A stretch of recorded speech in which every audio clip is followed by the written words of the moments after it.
compound is open. Come on down. My glasses. We're good. Let's go. We got a long day. Long day. A lot of driving. A lot of driving.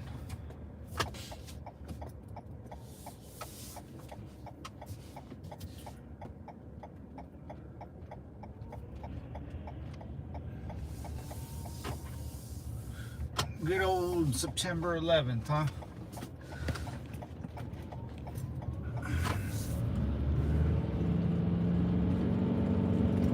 Oh, all the firefighters are up.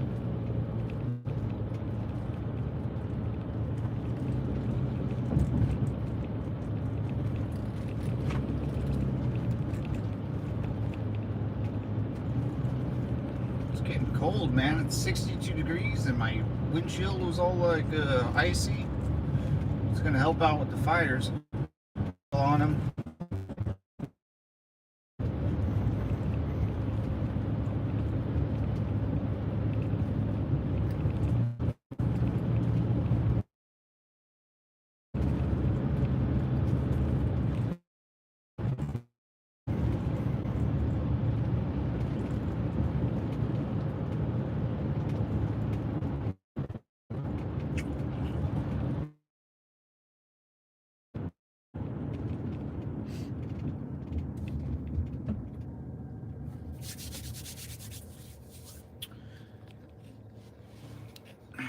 Let's see, was the debate boring? Yes. Super boring. The debate was super boring.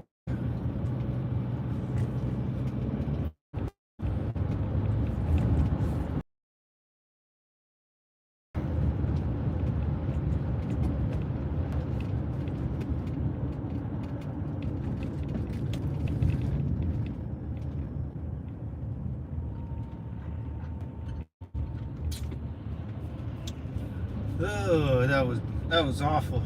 Awful stuff. So boring. The fire looks a little better. The fire looks a little better.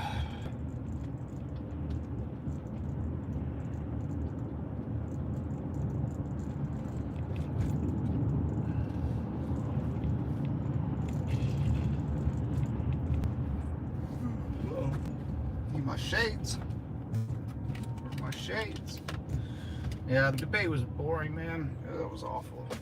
I watched like 30 minutes of it, and then it was just a pity party on how, you know, you can't prove anything right, you can't prove anything wrong. It's just word of mouth. It was worse than I thought. It was worse than I thought.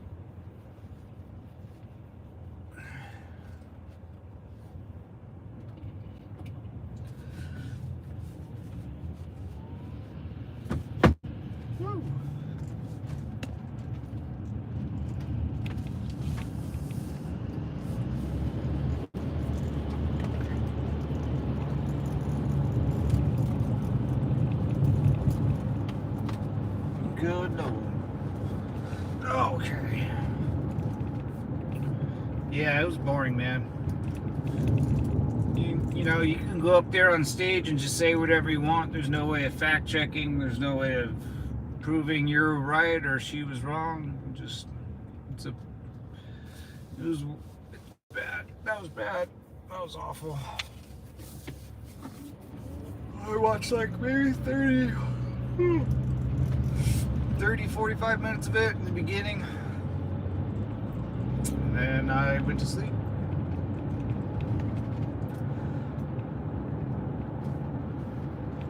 I was tired anyways.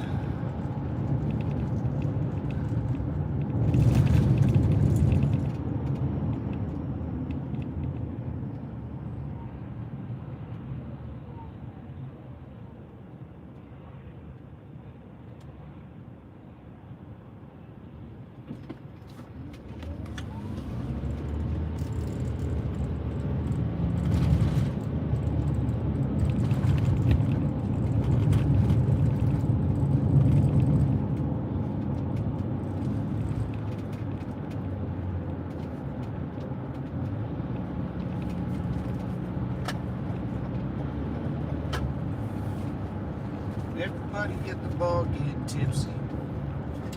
Shaboozy.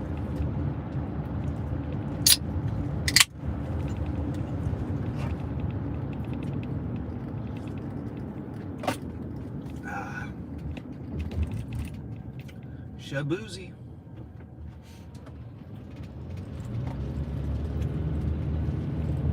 Everybody at the bar getting tipsy. One, here comes the two to the three to the four.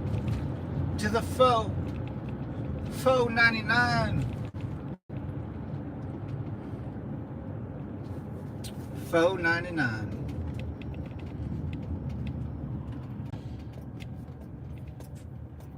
Post 9/11, I was in 7th grade when 9/11. No, 6th grade, 8th grade. I was in 8th grade.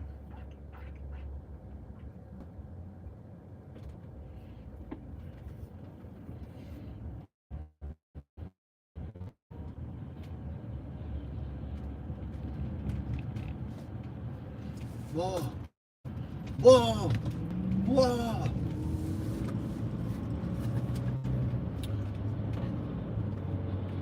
Everybody at the bar getting tipsy.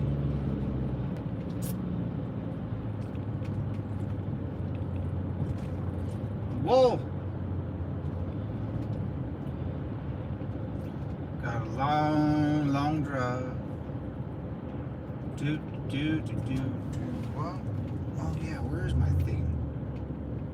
Uh-oh.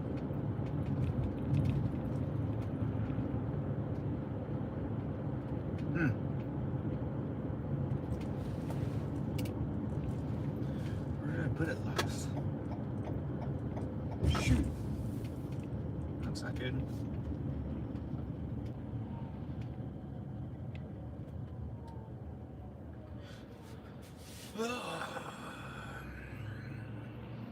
Another day, another dollar, fellas.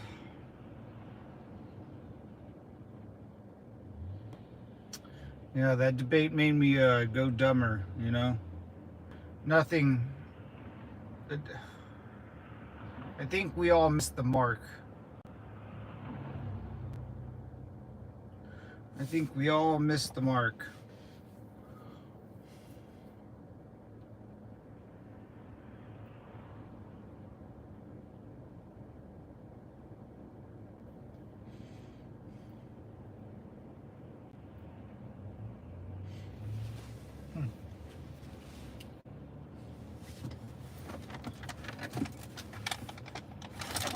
Shoot, I don't have my stick. Interesting. Yeah, I think we all missed that mark on the debate. Nothing was said or accomplished. No one, they were just talking about stuff that had nothing to do with me. That happens, I guess, yeah, so. There's 2 astronauts stranded in space they never brought up, you know, but that's all right. We don't need to talk about them.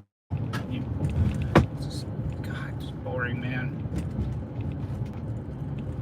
See how far politics has missed the mark? They just talk about something happened 4 years ago, 5 years ago. You did that, I did this. You did that, I did this. You did this, I did that. It's all blah, blah, blah. Sad. Saddened me. Here's where my buddy's buried. Holy Cross.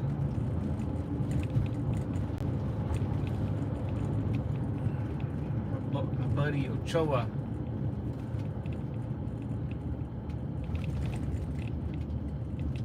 God rest his soul. R.I.P. brother. Semper Fi.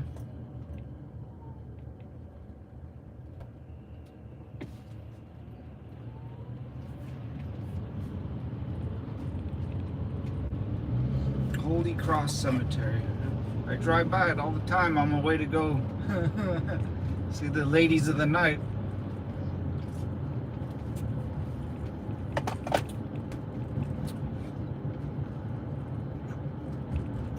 I think we missed the mark with that debate. wasn't interesting, did nothing to help me, talked about nothing important to me. For some reason, I thought they were actually gonna, like, it was gonna be like, how do we benefit the American people, not, well, when 4 years ago you said this, and last year you said that, and then you didn't do that. You know, it's like, dude, I don't, it's just,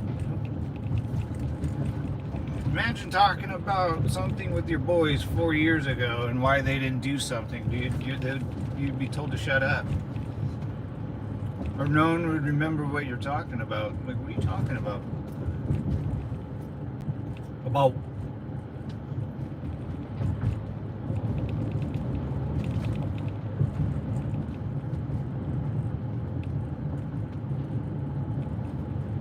That's the sad part, man. It's just, I guess, you know, Biden was just funny because he was really old. This one, I was hoping that since the other person was more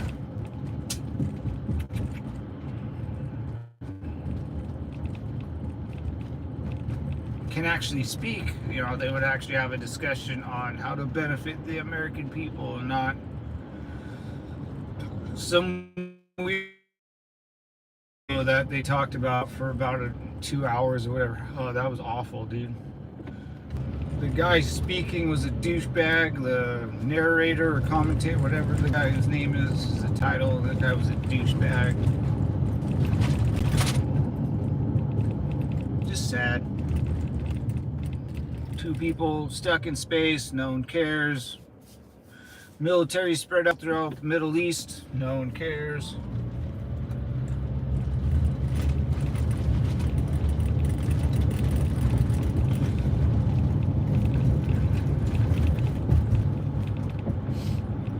I don't know why, you know, whatever. It's politics, man. Politics is politics. There's no rhyme or right reasons. They just say whatever they want. Must be nice. Must be nice.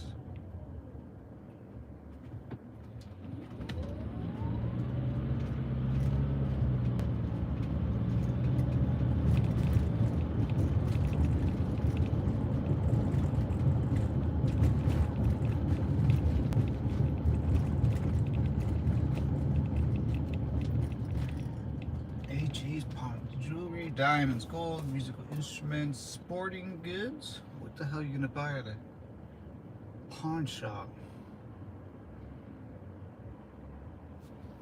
Was the debate boring? Yep. Yep.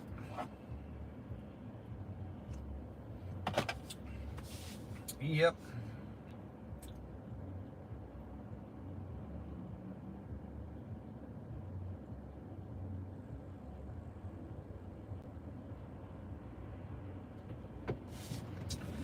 Super boring.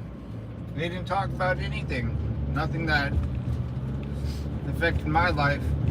They weren't talking about making my life better.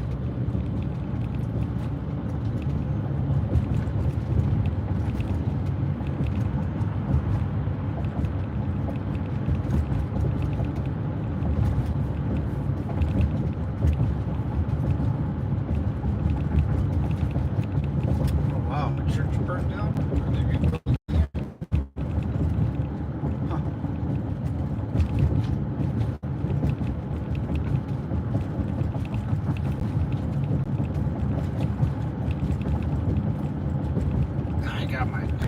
Yesterday, I feel so much better.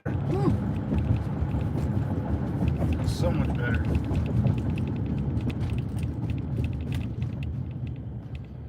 Good fresh haircut, man, could do you wonders.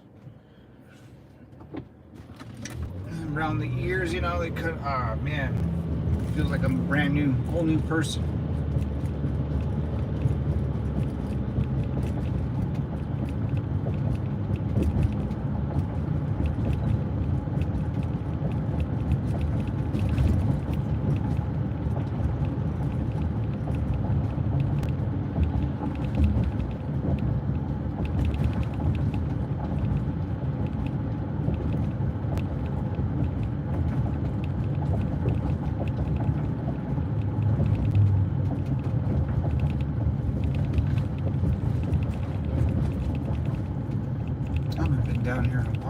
this place? It's run down. I don't even know what the hell that place is. It's supposed to be it's a church. Looks like no one's been there for a long time. There's like basketball courts and overgrown weeds.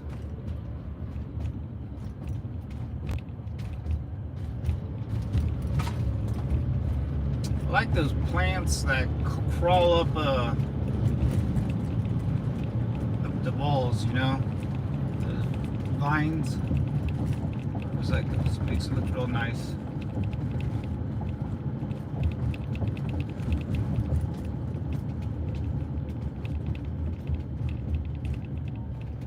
Yeah, the wind got blown out. All the cool air from the coast is blowing inwards, so it's pushing all the smoke away, which is great. Which is good. Good. Yeah, the debate was boring, guys. You know, I listened to it, and the whole time, you know, just two people clacking at each other. I don't know who's saying anything false. I don't know who's talking the truth. I don't know what they're even talking about half the time. It had nothing to do with me or my finances or my perception on reality. So within 30 minutes, I stopped watching it. I thought it was kind of sad, but someone else probably thought it was good. I don't know. You can't check anything that they say. They can say whatever they want.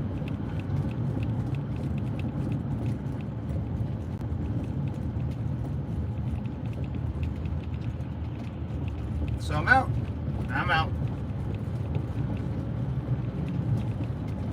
It was fun while it lasted. I'd rather work on my movie with Howard. Me and Howard had a plot movie going, man. We nailed it yesterday.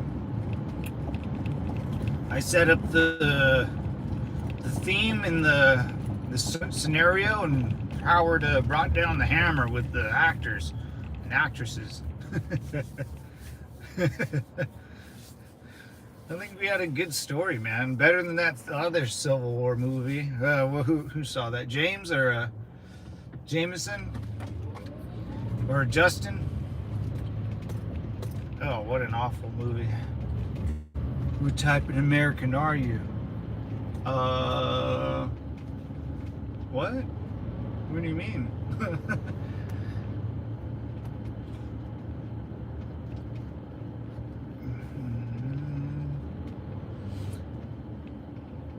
Yeah, this should have been all full of smoke yesterday or the day before. The fire is right there. You can kind of see it in the hills. But we're gonna get a little closer to it. 52.45. Woo. Yeah, man, I mean, heard Project 2025. Still don't know what that is. I really don't care. He didn't endorse it or whatever. He said he didn't even know what it really was.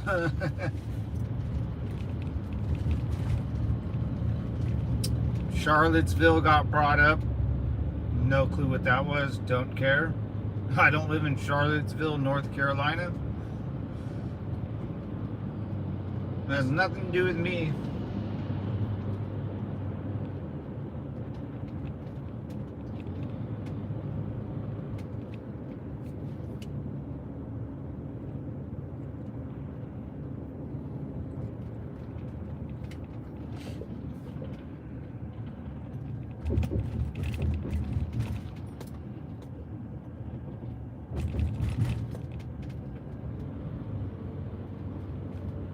What'd you guys think, man? What'd you guys think of the debate? How did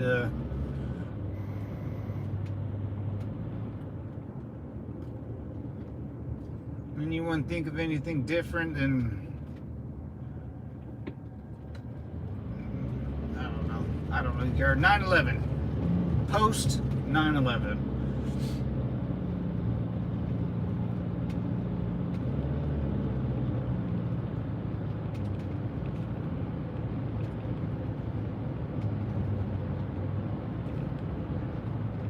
It's about to start getting cooler. My window was all frosted up. Man, that's a good sign. It went from 100 degrees to now it's getting cool. Desert, man. California's a desert. In the mornings it can be really cool, and at night or during the noon it can be really hot, and then at night it starts cooling off. But it gets really cold. It can get really, really cold. Some parts of California snow. Do you believe it? Do you believe in magic?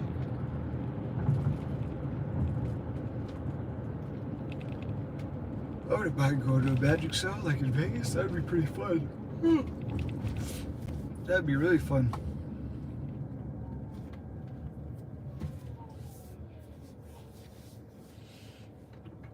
Do you believe in magic? Oh, God. Today was hard to get up for work, man. I did not feel like getting up, man. I just felt like sleeping in a little bit, laying with my pup. My puppy gets in a little ball. She'll curl up in a little ball like a rolly bug, and then she fits right under my armpit, where it's nice and warm, you know. And she'll dream too. She'll have her doggy dreams and go. Ruff, ruff, ruff. And she buries her face, her snout, and all her like hands. Like she folds up like a little like a chair. Little Zozo.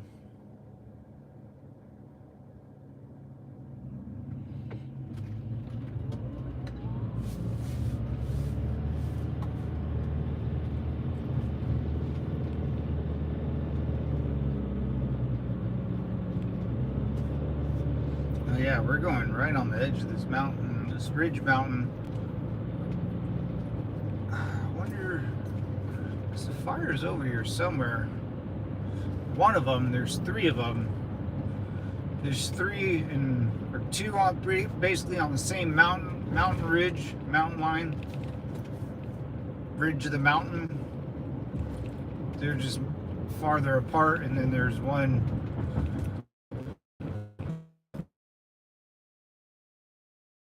that they made. That's sweet. I like it.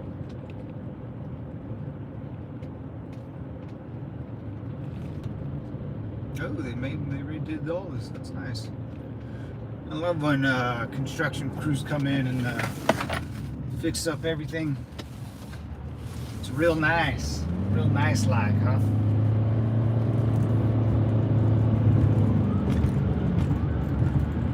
Oh.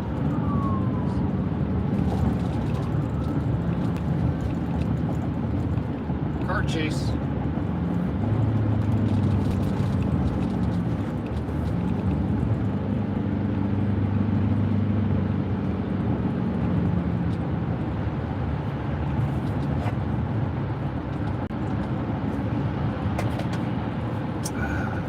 We'll have a long drive ahead of us. At least 2.5 hours.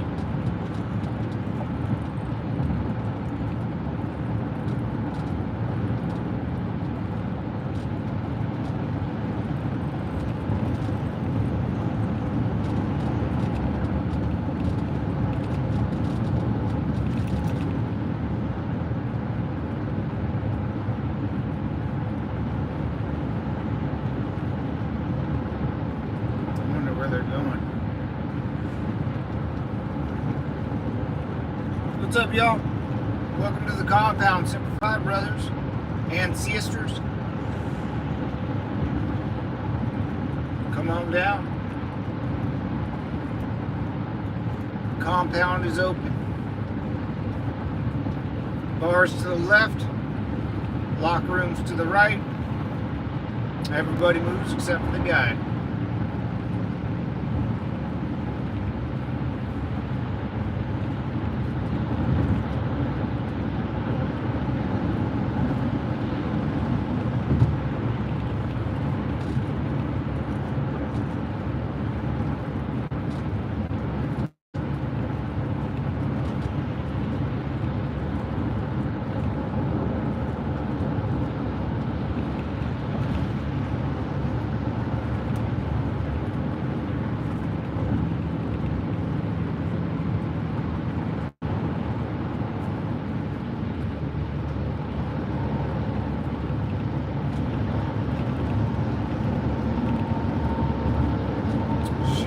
God, I bought a sweater and I totally don't know where I put it. Or like a workout sweater. Shit. I think it's... Can't believe I already lost it. Lost it.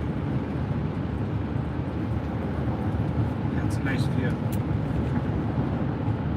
Kind of see, you'll see the fire kind of lingering in the mountains right here. Yeah, I mean, it's a little like smoggy, but there's a big gap between a mountain. You'll see that's yeah, you can't really see in it too well. Maybe you guys will see it, I'm not sure.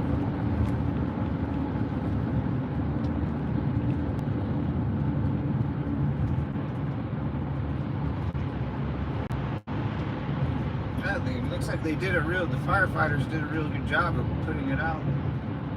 Not bad.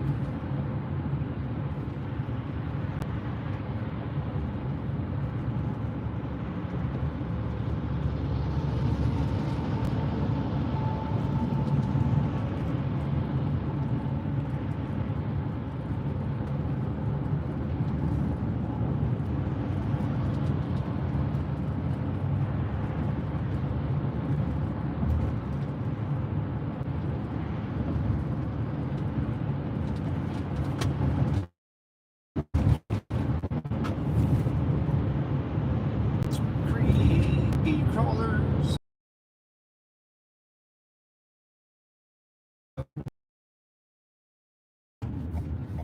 This guy in the trucks. Who's that? God, I don't know that truck. What's up, Lo? How you doing, brother? Super 5, man. What's the word? How's everything on your end? How's Canada treating you, brother? Any news? Any good news? Bad news? No news is always good news. Oh my goodness. Whew, I'm tired, man. I can't believe it's only Wednesday.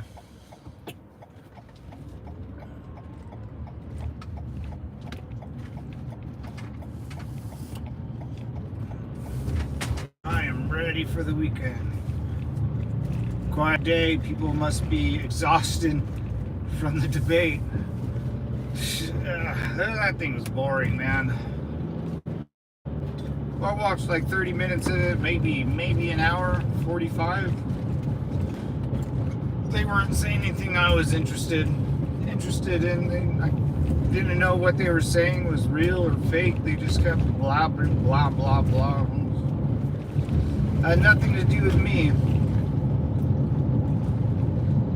No one I talked to, it didn't affect anyone that I knew in my life. So I don't know who the hell they were talking to, but it wasn't me. That's my point. I guess I don't need the federal government's good. I like it. The federal government can go help other people. I don't need them. Yeah, I have no idea what they talked about. That's all it's just, he talked about something that happened 8 years ago, 4 years ago, happened this, happened that. I couldn't tell you what I ate yesterday, and they're talking about, he said that, she said this. I can't fact check it. I don't know whatever. Okay, I'm out. We have 2 astronauts stuck in space. I don't think they ever brought up.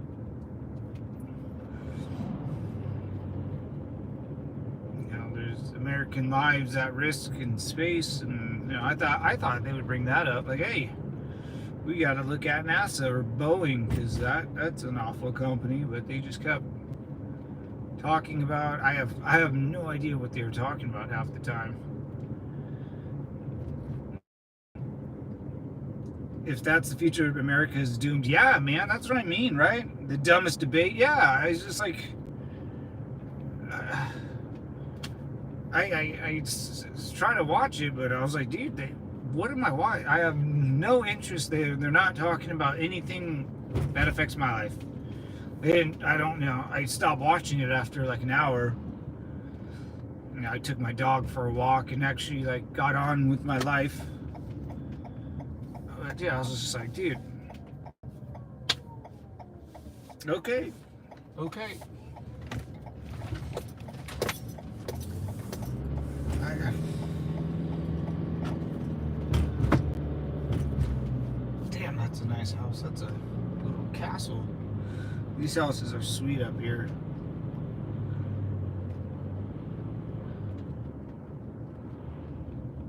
Yeah, yeah, they're coming down with SpaceX. Yeah, yeah. Yep. SpaceX had to go rescue them, man. That's insane.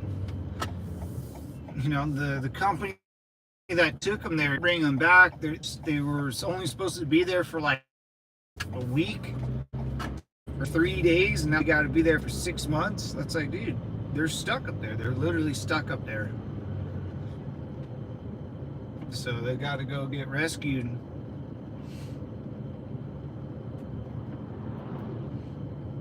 I thought that would be a bigger deal in the debate. Like, hey, man, like, what are we doing?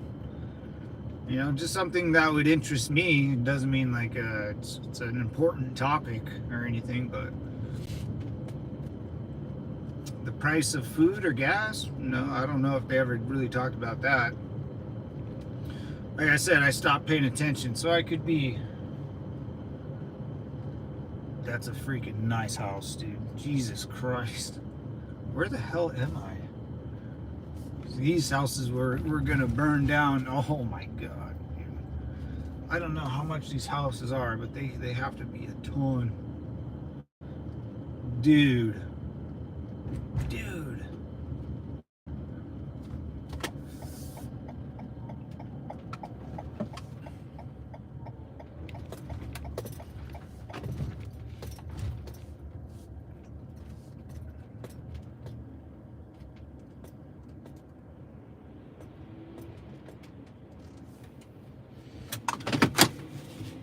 All I heard was abortion and people eating pets. Kamala isn't black. Trump's rallies are boring. Yeah, dude. Yeah, that's once I started hearing about abortions and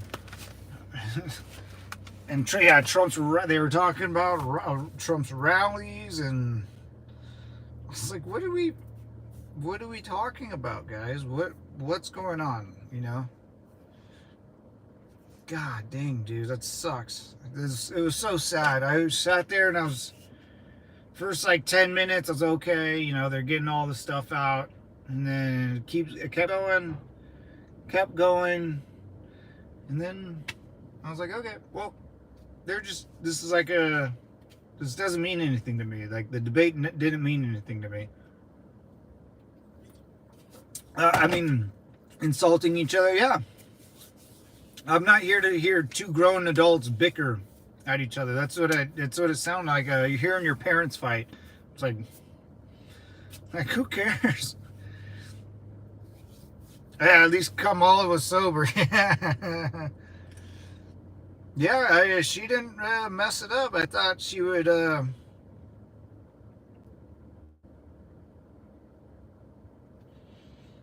thought she would blow it, which she didn't. I guess I don't think she did. Anyways, but yeah, I thought she would blow it. But as long as you didn't F it up like Biden, I guess it's a plus. And Trump was Trump. It was the same thing. It was extremely boring. I'll be right back.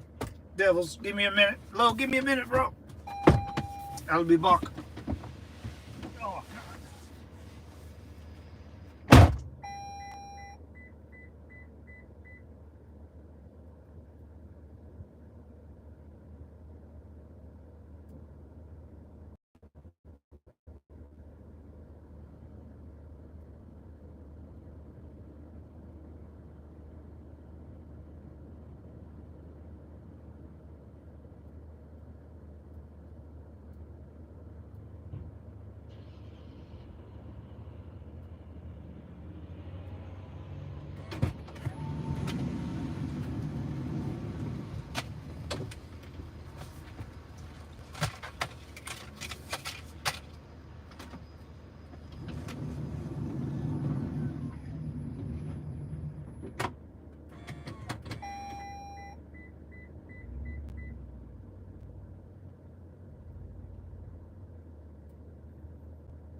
Yep.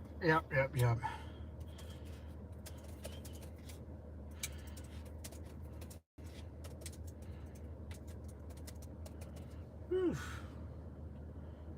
And then, yeah, it was boring, man. A little disappointed, but, you know, I've been disappointed by our lovely government many a times in my young adult life. It is what it is. I got bills to pay and work to do. We got a long drive. We're gonna go straight to the border, and I might go into Mexico and never come back. Let's see here.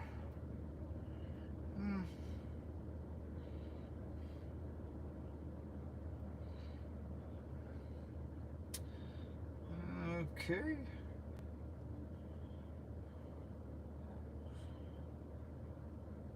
Whatever. Alright, let's get up out of here. Let's go 6950 Tijuana, Mexico. Alright. We might swim to that bitch. We'll do the reverso. I'm gonna be an illegal immigrant in Mexico.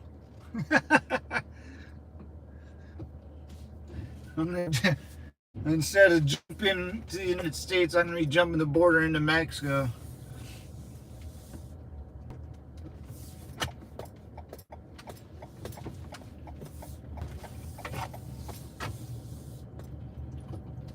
All right. Now this fire looks good over here. This is the one near Big Bear. Or there's Los Angeles mountains. Damn, dude, these houses are fucking sick. Yeah, that's a fucking loser. There's a Cybertruck and a Tesla in the same garage, dude. Jesus Christ, can you get any more gay? Can you be more of a bigger homo?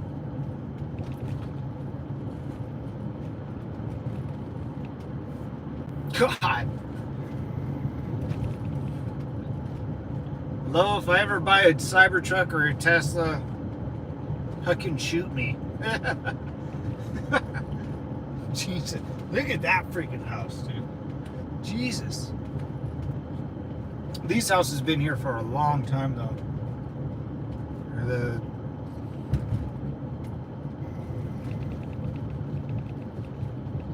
When they used to build houses out here, now they just build like the same goddamn model frame.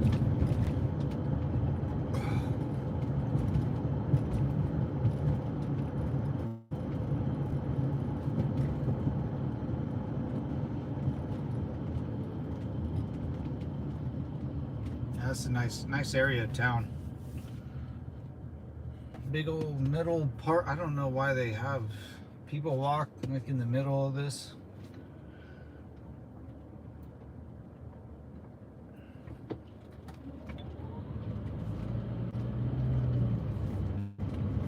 Nice street sweeper cleaning up the roads. Oh, that's a brand new like street sweeping truck. That's nice. Nice.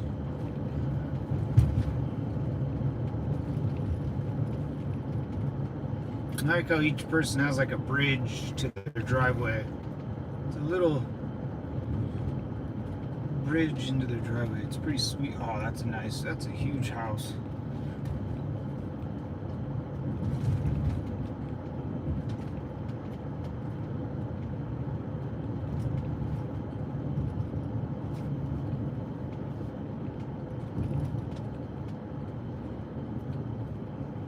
Where were you on 9/11, boys?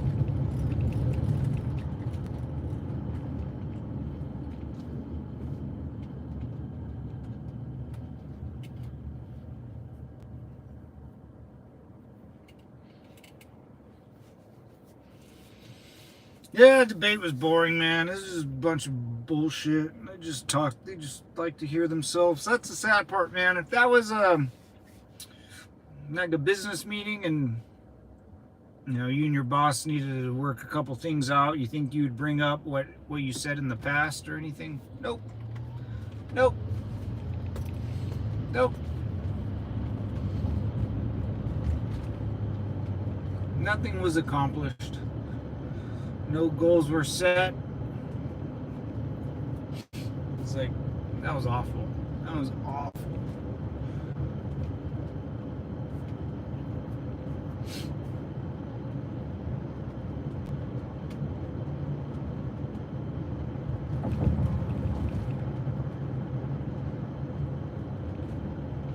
I don't know anybody that has ever lived in these houses, man.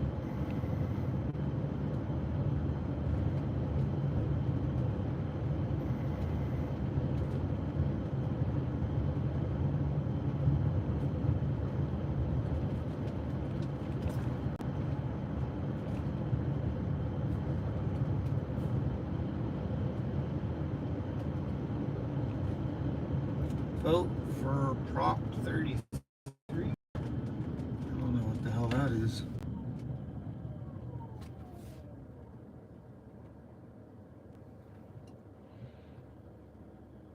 I was skipping school. Where were you during 9/11? Skipping school. Yeah, I remember I went to school and everyone was freaking out. I was like, I don't know. I mean, yeah, I remember my dad woke me up, or I was like, getting ready for school. I was in 8th grade, and he goes, Matt, my dad always used to wake me up in like the Operation Desert Storm, the initial shock and awe of the invasion of Iraq. We would always watch it. He'd always watch cool shit like that. And I remember looking at the plane, and they're like, "Oh yeah, it's happening in New York," and I was like, I thought the Empire State Building was like the biggest building in New York. Now these two freaking buildings are here. I was like, what the hell? But it didn't really bother. I don't even know. I was too young. I was worried about like the football game I had to play that Saturday, or the cute girl in my class I was trying to impress, or something like that. Didn't bother me. Just like the debate, they didn't talk about anything I cared about. 9/11, I was like, okay. That's what I think one day it's going to happen here in California, boys. That wouldn't be smart. That would not be smart. Whoever would do it, it would probably be, I don't know. I don't know who would commit a terrorist attack in California. I don't know where no one, like, if you smashed in LA, like no one cares about LA. It's okay. Shh. You'll just be like helping us. Actually, you do hit LA. You'll be helping us get rid of the bums. Trump flag. Right? Hitting New York, hitting those towers, that's a big deal. That's the heart of the city, heart of the, New York. It's kind of what everyone thinks about. Maybe a football game or something. Oh, the Olympics. Oh, no. Oh, no.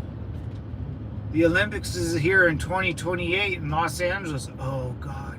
Oh, my heart hurts. See?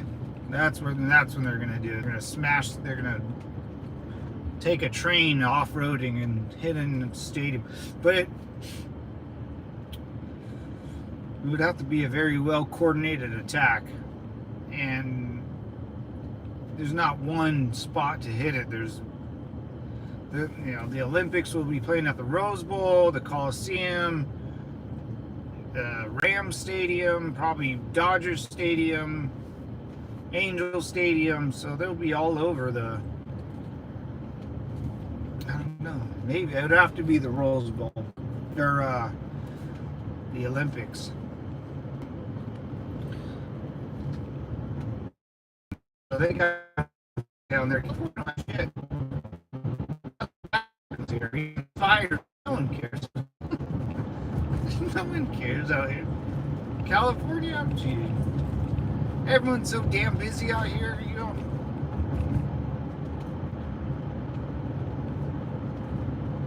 Yeah, that's where it'd be though. It'd have to be in Los Angeles, San Francisco. There's nothing really in San Francisco.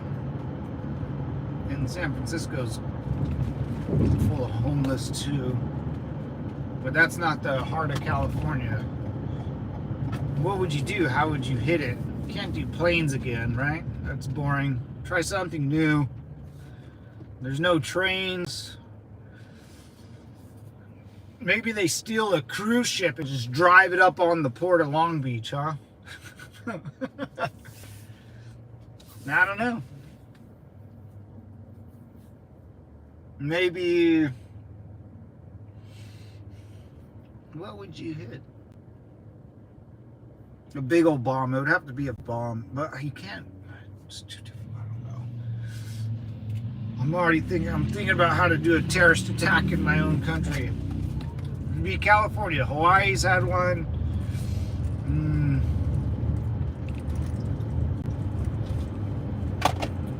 Or a false flag, huh? Get a false flag attempt in there.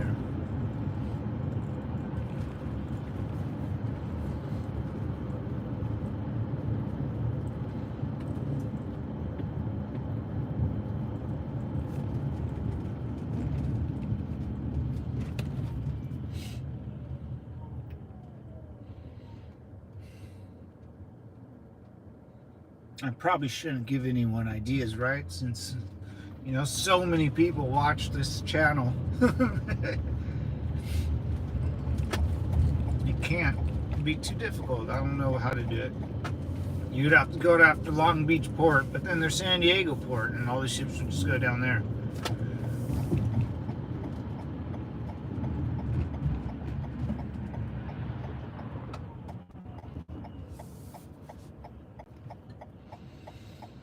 Next one would probably be with drones built in America. Yeah, I could see that. Oh, yeah, I can see like someone renting out like a house, Airbnb and that stuff, just buying thousands of drones, hooking them all up and sending them out. You know, a group of people, you know, zoom, zoom, send them out and just start bombing random things everywhere. Yeah, I can see that. That would be the easiest, cheapest, most efficient cause of mayhem. Very hard to find, you know, where these things are coming from. They can hit a bunch of key infrastructure. They can hit baseball games, football games, Olympic games, yeah. Oh, yeah. Low, I think we came up with it, yeah. You heard it here, folks. If someone pulls that off, we're going to sue them for taking our idea.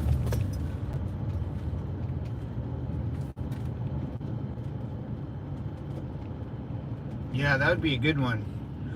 You know, get like 100 people, and they all have a first-person drone. You know, your local Walmart drone. You can make some homemade explosives. Yeah, that would really piss off Californians. That would, everyone's day would be upset and traffic. Yeah, that's a good one. It's cheap, easy. You don't have to plan all that much. All you need is money to buy the drones and figure out how to make some homemade explosive, which isn't that hard.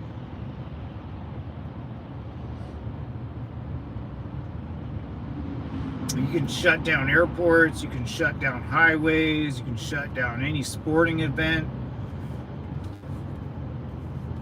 You can hit police cars, you can almost, yeah, you can do some freaking damage, dude.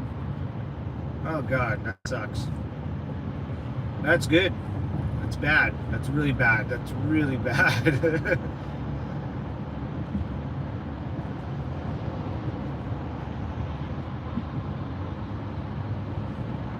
You can hit the ships out in the ocean carrying a bunch of, oh, that's how you shut down the ports. You can start smashing into the ports. This way it'll affect all the West Coast, because we get all our supplies from wherever, then they get shipped to Long Beach.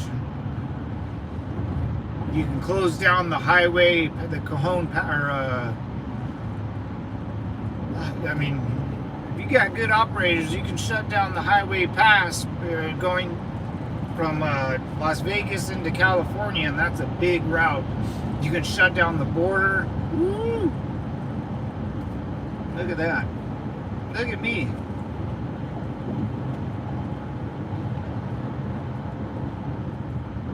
Yeah, I heard that. I heard a drone will fly over a prison and let go of a package in the yard, and someone will pick it up. I heard that, dude. And you can't stop it. There's no way of stopping it. There's no way of stopping it. It's like violence. You can't stop violence. You're never going to stop drones from flying over your head. Ask Ukrainian Russians. Ask them. There's no frequency you can ever find if, it's just jamming radars, our military might have something like that, but to give that technology to inmates or prison guards, and not happening. Not the military's problem.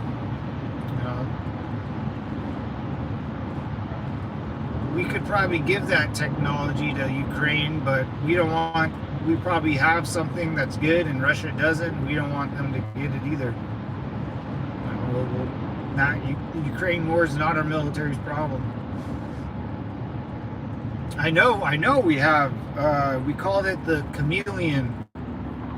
It was like just a antenna looking half dome cylinder that I never saw what was inside the cylinder, but it projected a bubble around us that a cell phone signal was not able to penetrate this bubble. And this bubble, I think, was like each truck had it, and it surrounded your truck in a 360-degree circumference that I think maybe a mile. No, that might be too big. I had it been only 500 yards, maybe 1,000 meters or something. And your truck's right in the middle, and it gives you 1,000 meters of if someone's in those 1,000. If the bomb is within those 1,000 meters of that bubble, inside that bubble, and someone calls that bomb on a cell phone, that signal will never reach. It gets blocked. So I know we have something like that.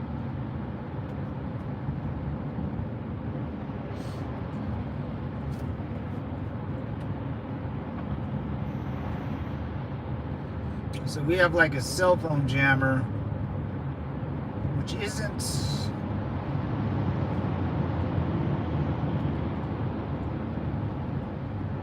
too impressive. I mean, people have cell phone jammers.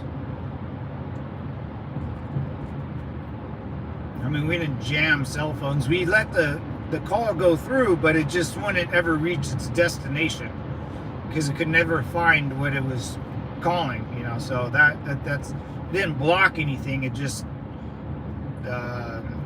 deflected it somewhere else. But a drone, I don't know the frequencies on that. That's like a radio frequency, isn't it?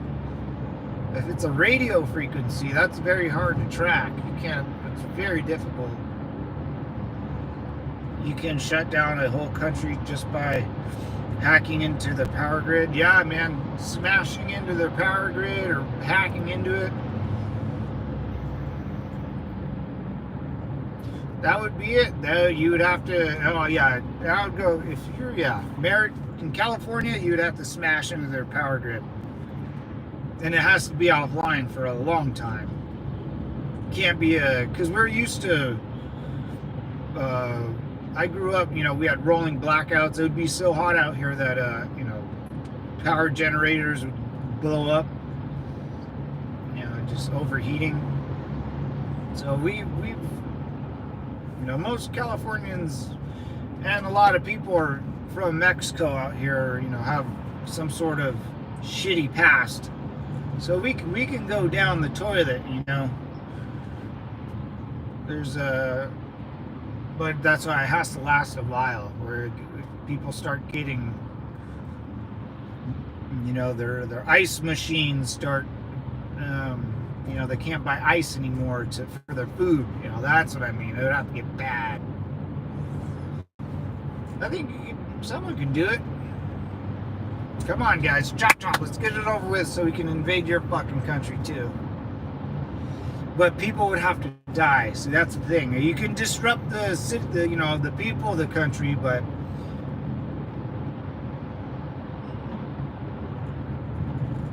I guess, yeah, I mean, you got to pick one or the other, huh? You can't have them both.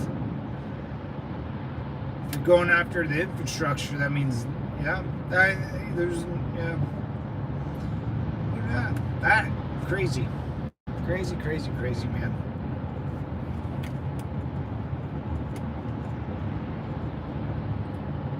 Yeah, the power grid, man. That would be pretty brutal out here. You do it during like summer or something,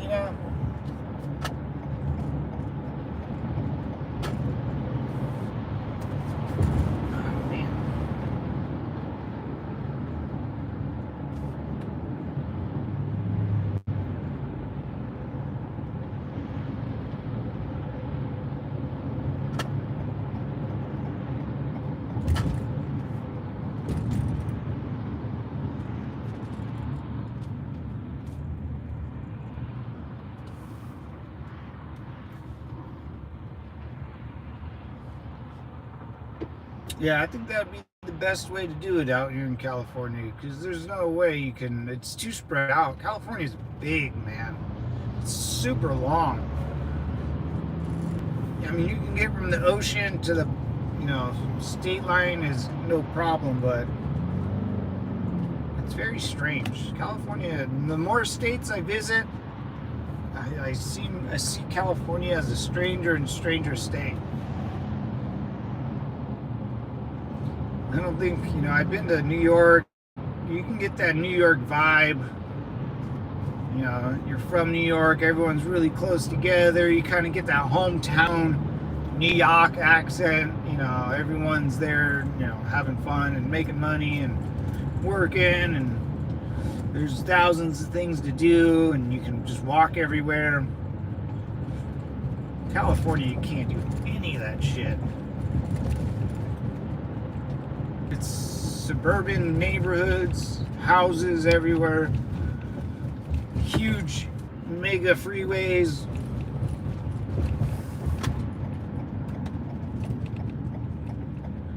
No one, people in California don't really speak to each other, unless you're living in a neighborhood. But to get to one city to another, it's just, there's no, community, I would say, out here. Not really.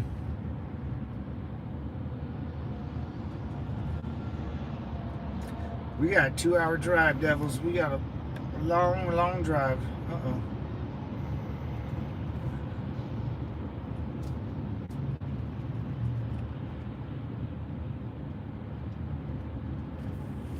A lot of businesses, a lot of warehouses. I mean, just buildings that I have, companies that I have no idea who these companies are. You never heard of these companies. But it works, I guess. It's one big, California, I think, is like the 4th largest economy in the world. Like, there's the United States, China, shit, maybe India, I think? No.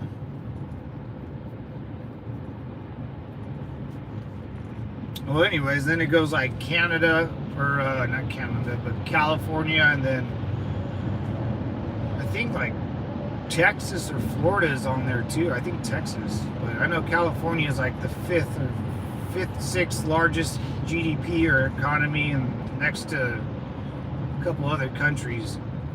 It's pretty wild, man. And I get it, man. The more oh shit.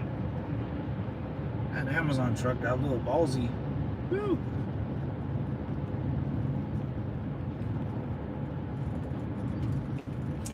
the more I lived here my whole life, and you drive up and down, you realize how much business is going. Like, there's so many people, in California. So much business happens through the border. Just regular people going up and down the border of Mexico. There's actual legitimate businesses with trucks and trains going through the border. There's that. There's all the ports that never close because there's no bad weather, and the oceans are always calm. Always calm. There's never been a rough, ocean season or whatever. No hurricanes, no tornadoes, no tsunamis. There's Hollywood, which makes business. There's the movies. There's the military bases, which pulls everyone from every other state in the west of the Mississippi. There's the Coast Guard, which pulls everyone because, shit, man. I mean, yeah, pretty wild state, man.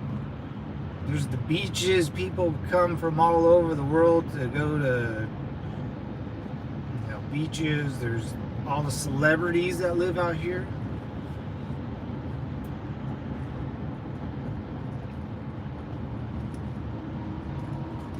All the weirdo celebrities.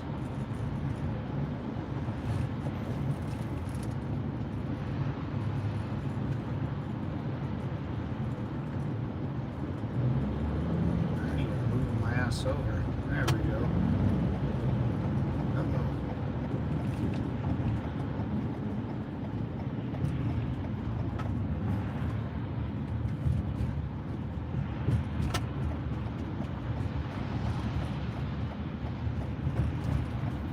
Time to go fast. Woo!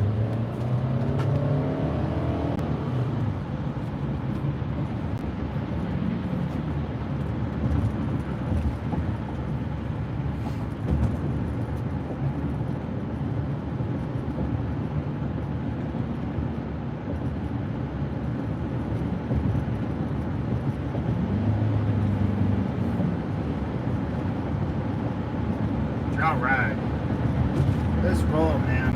I think, is there any traffic? Not really. We're good. A little bit.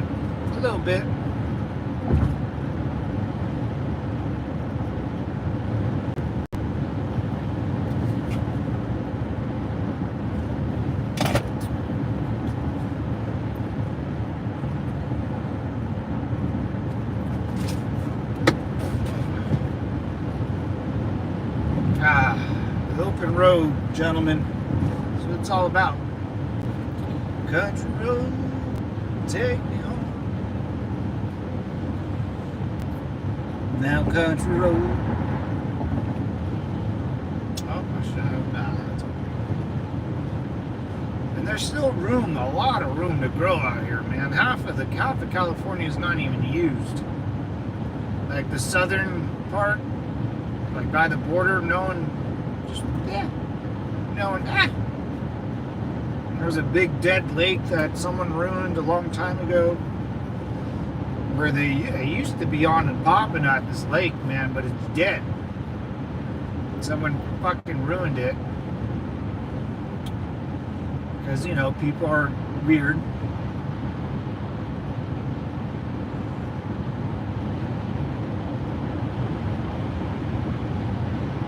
The only problem with California is we get all our water from Colorado, and water rights are weird, man. I was looking up water rights for California, and always go through some weird and we gotta save water and all this crap. It's like, well, where do we get our water? Oh, Colorado.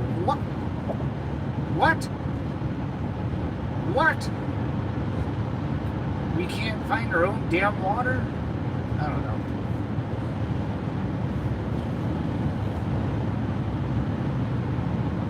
Country road, Amazon. This Amazon distribution center is massive, dude. It's massive. It looks nice though. Good old Jeff Bezos.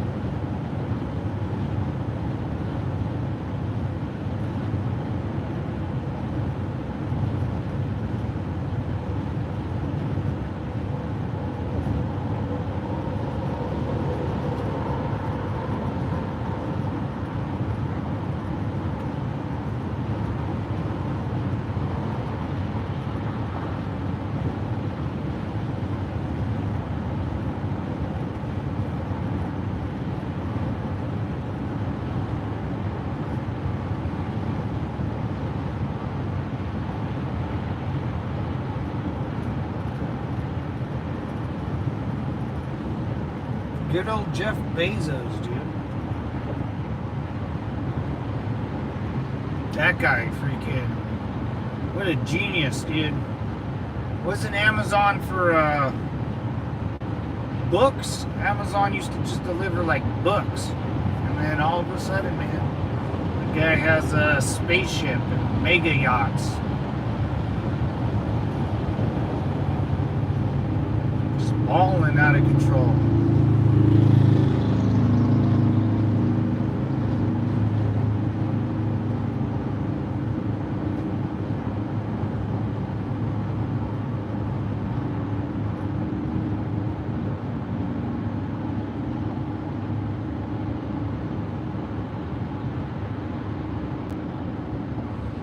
God, that debate sucked last night.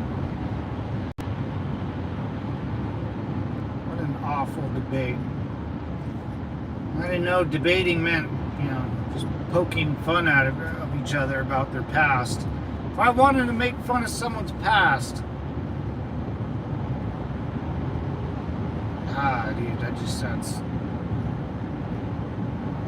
I wouldn't be running for president. I would just be making fun of your past. You know, that's what kills me.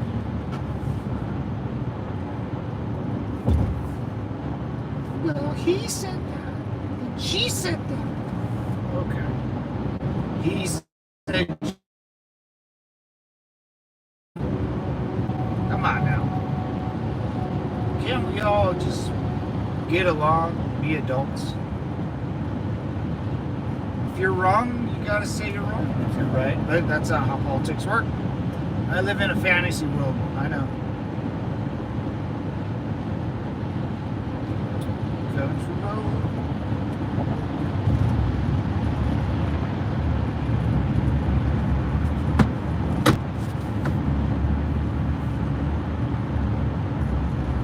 Let's go see if the Ortega Highway fire is still up and running.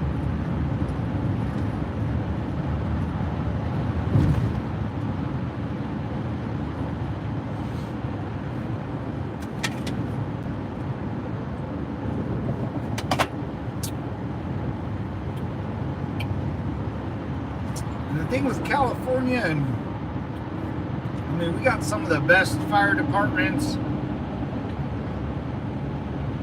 We got the Los Angeles SWAT. Like they're might as well be a I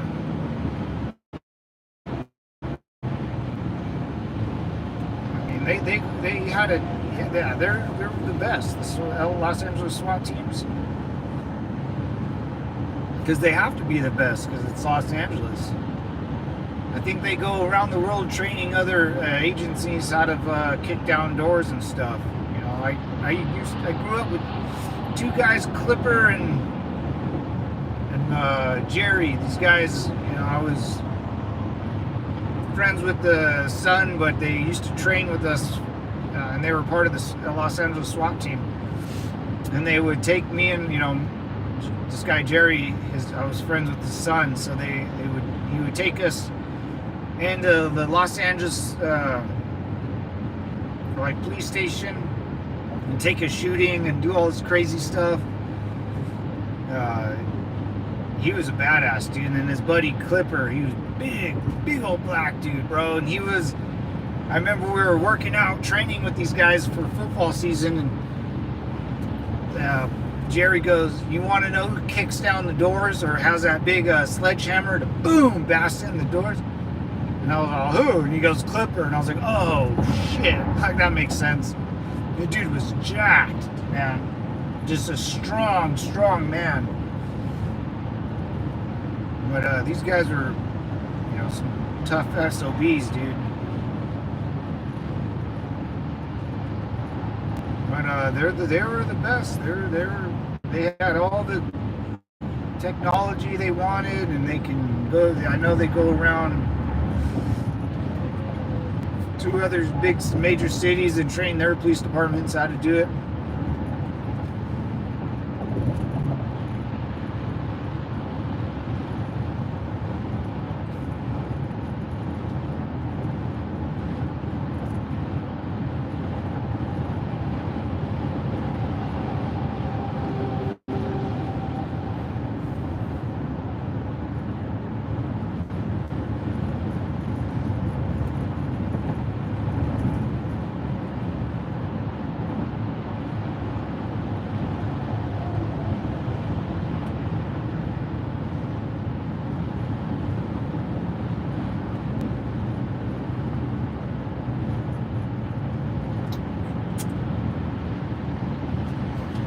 Oh, man.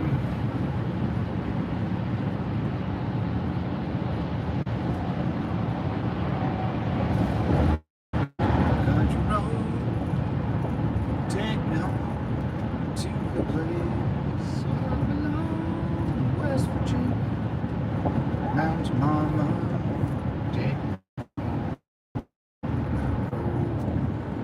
What the F is going on here?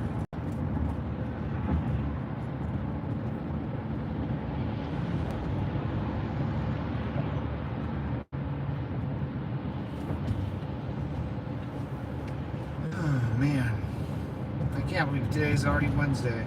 Or not. I was hoping it was Friday when I woke up. Oh.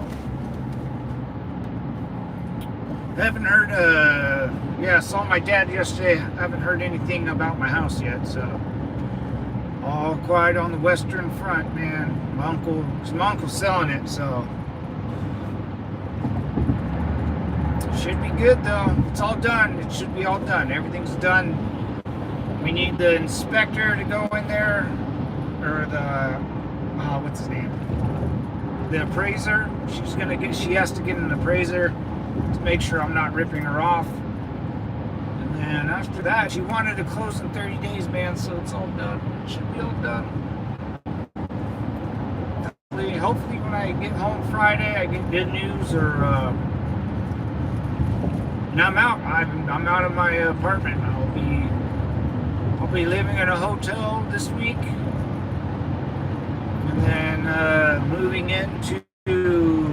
I moved some stuff in with my mother, moved some stuff in with my parents, and then do the rest of my stuff in the RV. So it's great. It's great. I'm officially homeless. Officially homeless. I'm a bum, guys. I'm everything I used to hate. I become what I hated, a bum.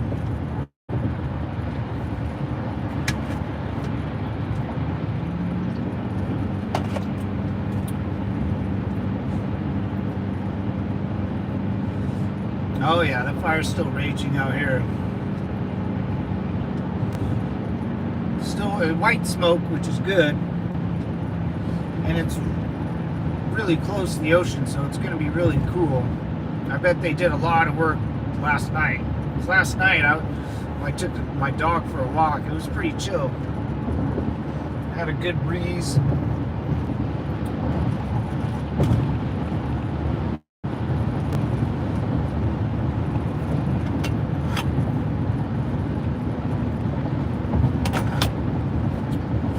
Yeah, but I'm all moved out, man.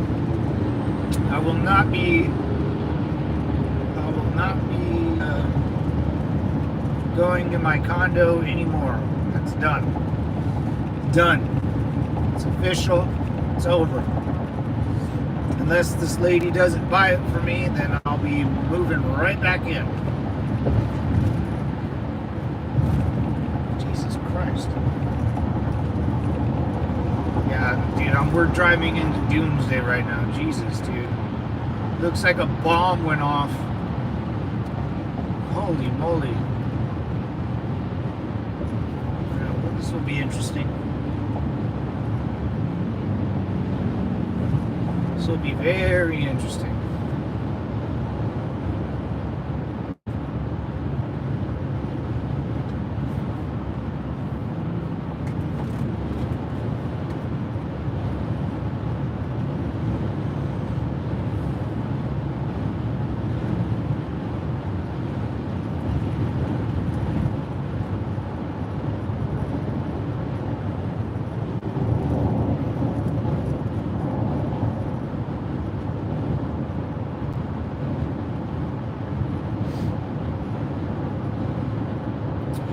Yeah, man, it's all done. Monday, or technically Monday was my, or well, yeah, Monday was technically my last day, but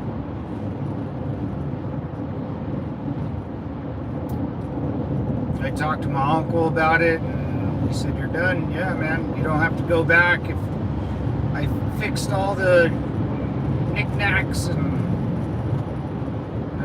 I had a bathtub drain, that closes the bathtub. It looked like shit, so we had to replace that, and that was it, man. That was just kind of sad. Beat my pup.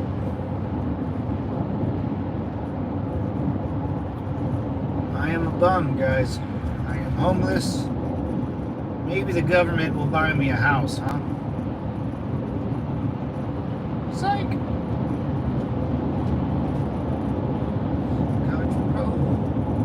Take me home to the place where I belong, West Virginia. I'm excited for this new adventure, man. I'm excited. I get to hang out with my nephews a lot more.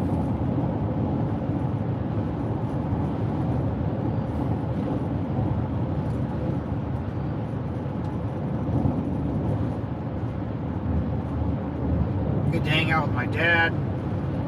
And my mom. It'll be fun. It will be fun.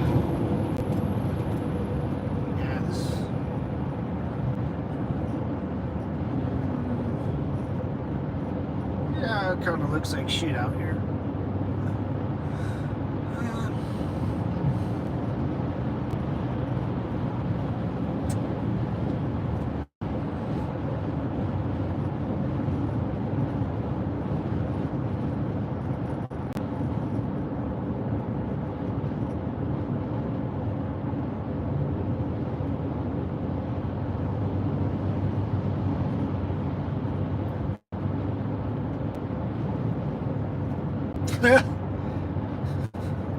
I was homeless for years, working full time. What's up, Roman? You're only homeless until you build one over there. All homeless people are drug addicts. Looks like we're drug addicts now. That's right, brother. That's right, brother. All the homeless people in California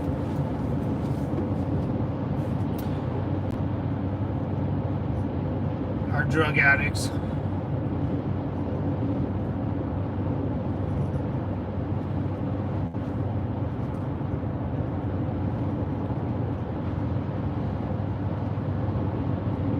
And I might take that statement to the grave, bro. Oh, because people come out here from everywhere, man, and they try to make it in Hollywood. I hear it all the time, dude. I hear it all the time.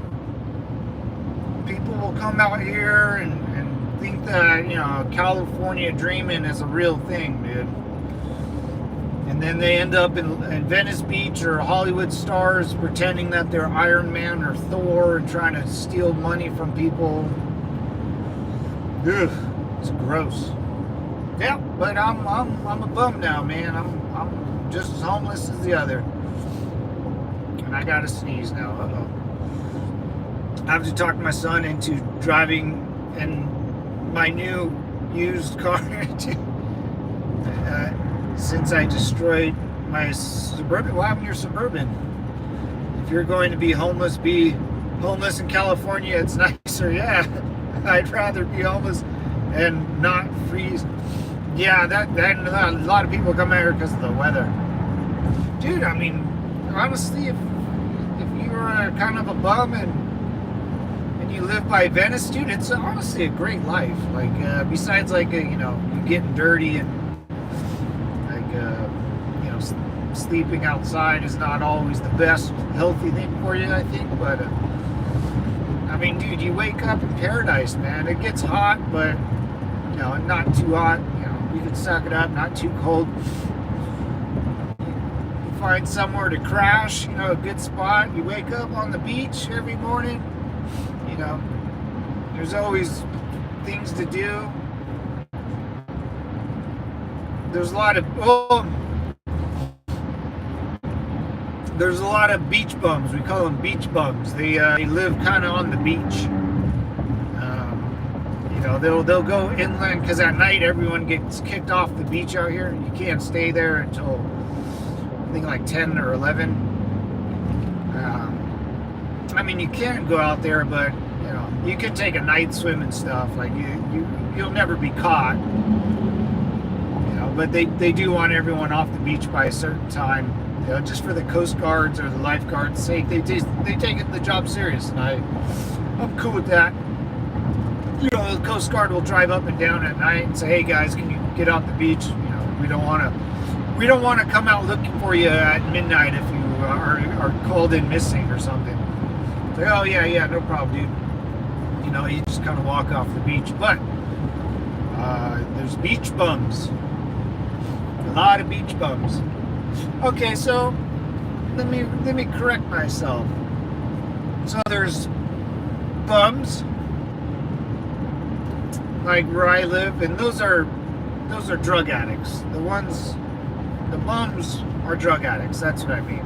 Homeless people, I'm sure there's a select few.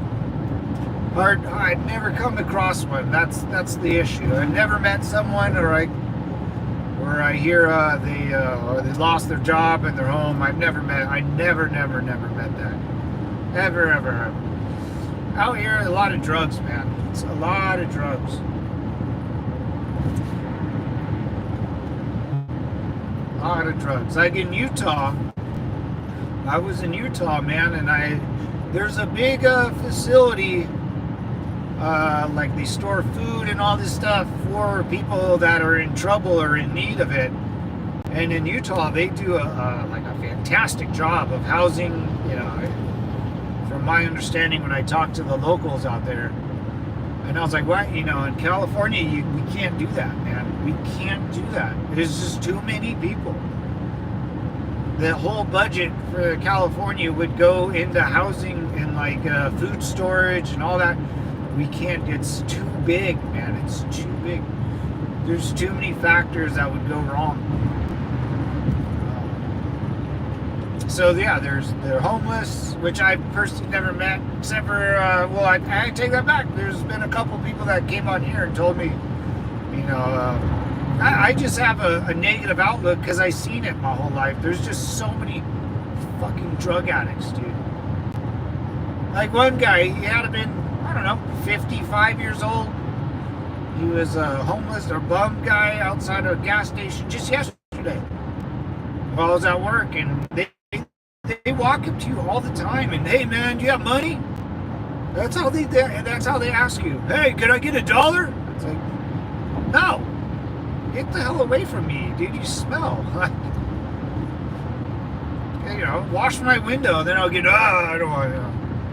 Or hey, I'll buy you food, man. I'm going in. Oh no, I don't want it. No. It's like, oh, okay, bro. The only time I've given a bum or homeless guy money is when they ask me. They're like, "Hey man, do you have a couple bucks? I'm trying to buy some beer." I'm like, "Fuck yeah, man. Here's some $5." I'm like, go for it. That's the only time, man. If they're honest. And then yeah, I was working. I popped open my minivan, the back of my minivan, and some homeless lady, probably all of 95 pounds. She had all her bottom teeth were gone. And she goes, "Hey, what do you do for a living?" Or she asked me about what I was doing, or like my job. And I was like, "Do you even know what I'm doing?" She goes, or no, she asked me, "Hey, how do you get a job?" Or that type of job. And I was like, "Do you even know what I'm doing?" She goes, "No." I go, "Okay, well, I don't know." They just kind of come up to you and start talking to you. I'm like, "What do you, miss? Shoot." I don't know what her deal was, but she seemed like a nice lady. I just didn't want to talk about my fucking job to a bum.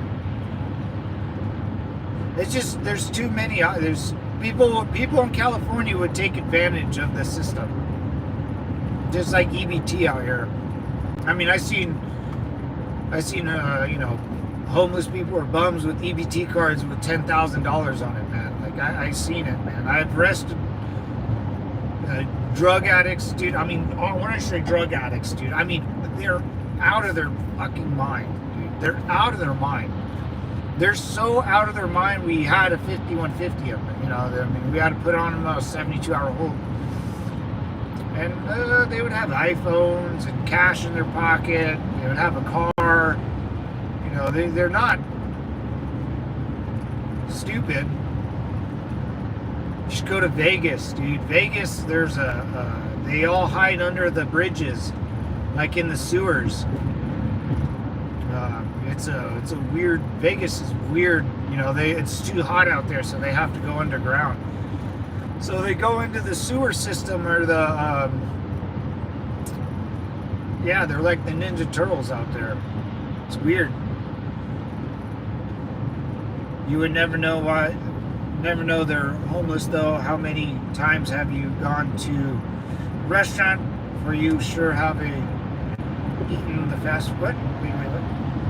Times you have gone to a restaurant, you for sure have eaten that fast food, right? My neighbor, dude, put on the self-drive mode.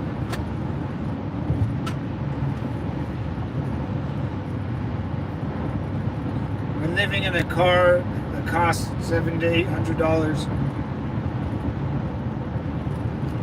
And the thing with California, we're by Mexico too, man. We get a lot of people from Mexico living out here. So California is like it's a weird place, man. Neighbor here in Nevada are technically homeless. They're pinched. Oh my God, that was awful.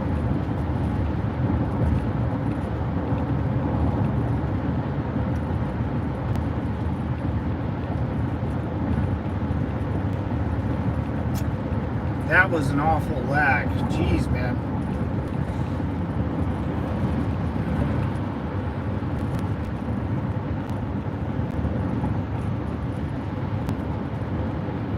Prius is the best car. Roman. I lived in Prius and SUV trucks. Living in a car is actually not bad. Nah, man. I mean, I was basically a homeless guy in Iraq. I lived in a tent instead of a house. I lived in a Humvee instead of a different country.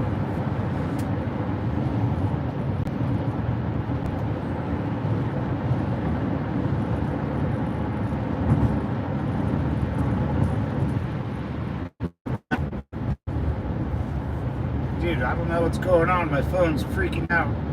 Man, schnozberries taste like schnozberries.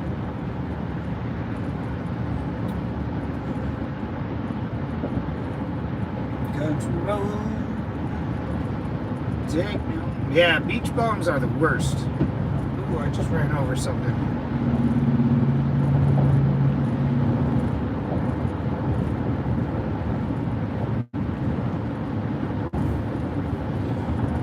Yeah, Prius is a nice car to live in. Yeah, see, living in a car like that, it's just, I would almost suggest everyone kind of go, because Roman, if you lived in a car and you were like homeless for a while, bumming it up, you kind of lose all, possession, right? I mean, maybe you were like this before, but, living like that is you just end up enjoying the little things, right? I mean, waking up kind of wherever you want to be, you drive around in your Prius, you go to certain spots, and you just never would be able to do that,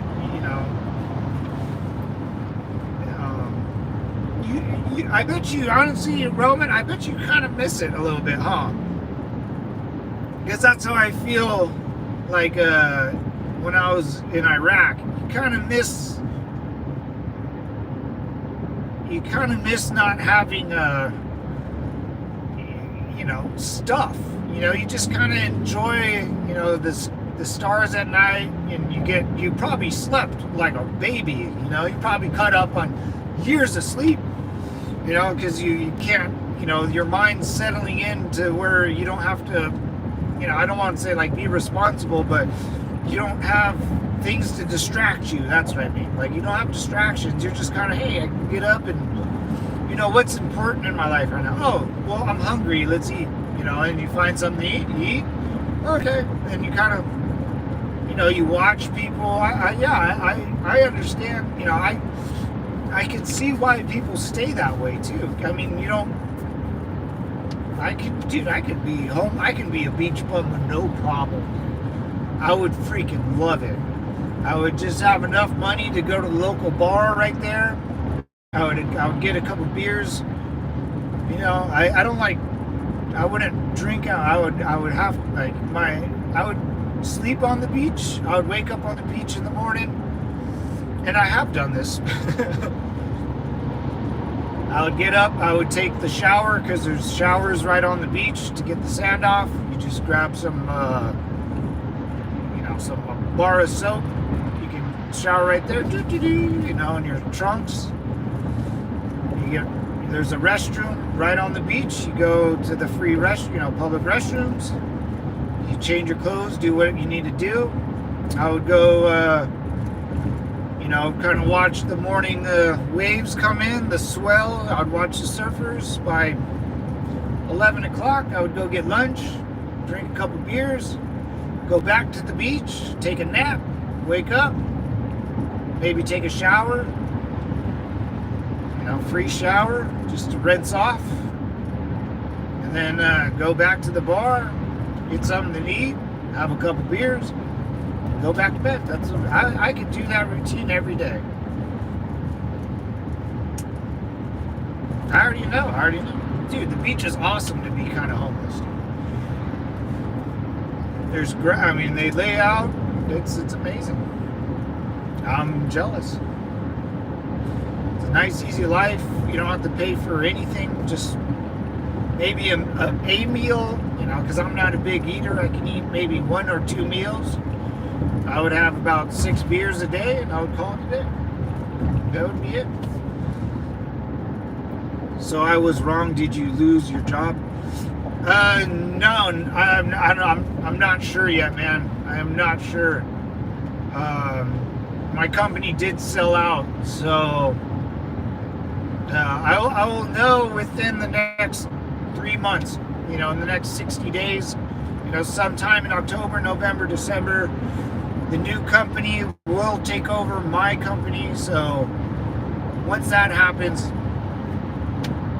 I'm at the whim of the new company and the new bosses. They might keep me, they might not. They might give me a severance package. I think they have to if they let me go. If they let me go, they will give me a severance package, or they might give me an option. Hey, we want you to stay, but they might give me an option. I don't know. I've heard a couple other companies that are in my field go through the same process. So I'm just kind of playing it by ear, man, day to day. I'll have my job till September 30th, and then once it rolls over in October, you know, and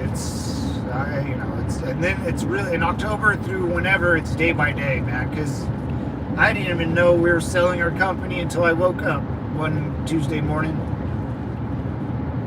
Once I was homeless, I bought a few extra cars on my street I lived in. I owned 4 cars. Jesus. I got a hauler to make most of the car off to wow. The street I lived on for a while was homeless in Lake Walsh. Wow.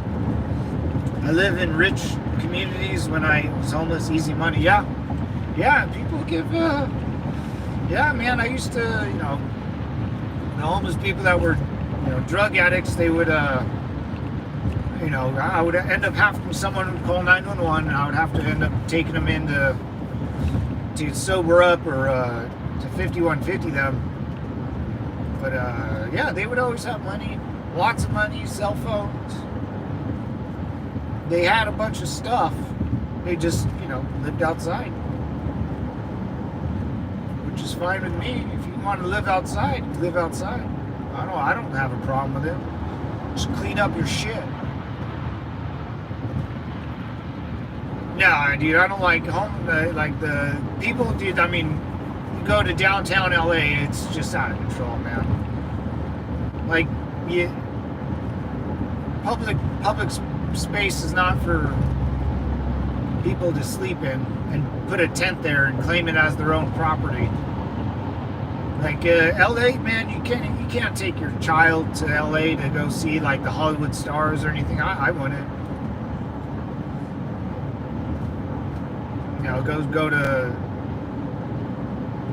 You can't go to Skid Row. It's just a disaster, and that's all drugs. And probably people can't afford their house. I'm sure it happens both, man. I'm sure some people become homeless and end up being drug addicts, or drug addicts become homeless. Some people are up there probably sober and lost everything for whatever reason. I don't know, man. I don't know. But in California, it's different than other states. It's completely different. There's no way California can help homeless people out here. There's no fucking way.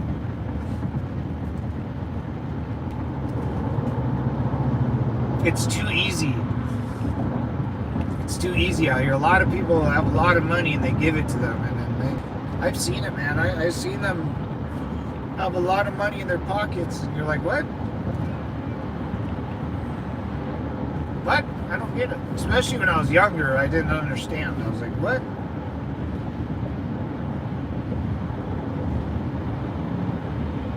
Yeah, so my job, I don't know. Yeah, I'll know October, November, whenever it's official, because the board members have agreed, all the paperwork is signed. They're just waiting for a certain date to do it, get all their ducks in order, finalize probably the paperwork, and then I'll have a meeting with the new bosses, I guess, and they might go, hey, you know, Southern California, if you're, you know, working down, we got our own guys, so we got to let you go.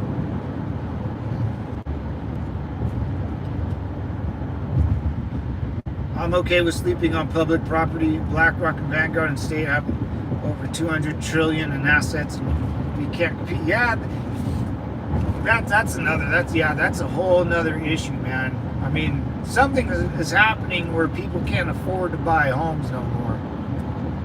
I mean, something really fishy is happening. And, you know, the government doesn't do anything because it's poor people, you know, or people in middle class that became poor. You know, that's how governments work, man. That's how all governments work. Even ours, you know, the middle class is the worst thing for a government. You crush the middle class, everyone either gets really, really poor, and a select few people get really, really rich. That's it, man. That's how the world turns. The middle class is the most most hated class, man. There's like 50,000, dude, I don't even, I'm making this number up, dude. I think at one point I heard there was 30,000 people living in Skid Row in LA. Yeah, it's probably like 100,000 people. It's probably so many people we can't even fathom. And, you know, let's just add 10 years. From right now, 10 years, I'll be 46. Where are all those, are they still going to be there? Are they just going to be dying in the streets? You know, what? And I'll tell you that most homeless people out in Los Angeles are black. You keep them poor, they'll keep voting for you.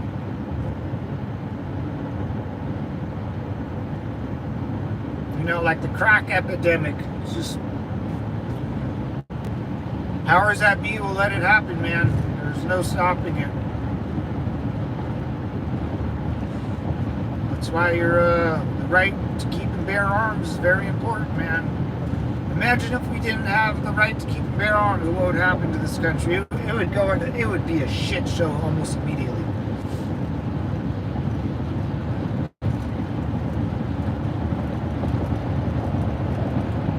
What was it? If you take away steak, if you outlaw steak knives, only outlaws will eat steak. I forget who said that. In no way. In no way. If you're listening, brother, that was the coolest saying I've ever heard, man. You come with heat and some jokes, man, but that statement was badass, dude. I can't believe I didn't even write it down. I memorized it. If you outlaw steak knives, outlaws will be the only one eating steak. And I love that word outlaw, man.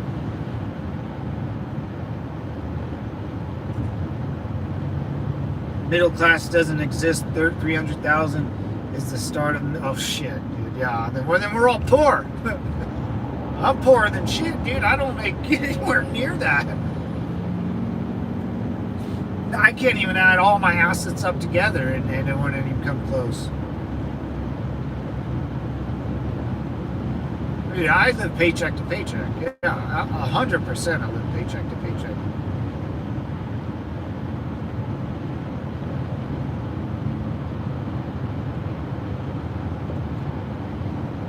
My parents do too. My parents have always lived paycheck to paycheck. Always. My mom still works. My mom technically right now has 2 or 3 jobs. She's 68. My dad retired. He ain't working for nobody. Well, he still kind of helps out his old company when they need his expertise. Because my dad, you know, working in the same industry, he knows a lot of the companies that he can call a lot of people. You know, and the new guy that replaced him, no one trusts him yet. So, and if my dad helps out, he'll get a little something back from the guy that he helps out. So it kind of works out. But my mom still tutors. She still works at she works with kids with autism, and she collects Social Security. And we still live basically almost paycheck to paycheck.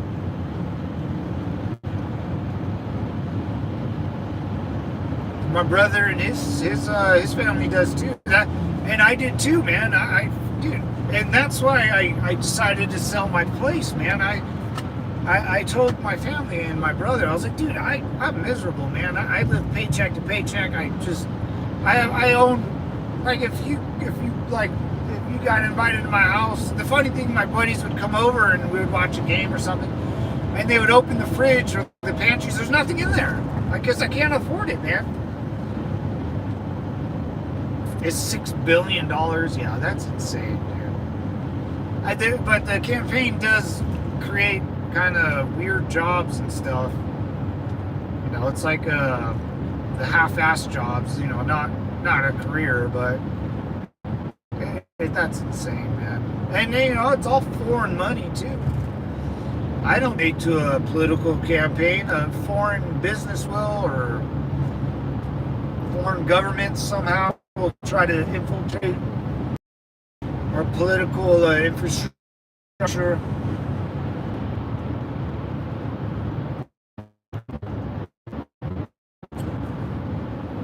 So yeah, I mean that was pretty much one of the main reasons I wanted to sell my place was, living paycheck to paycheck was not fun.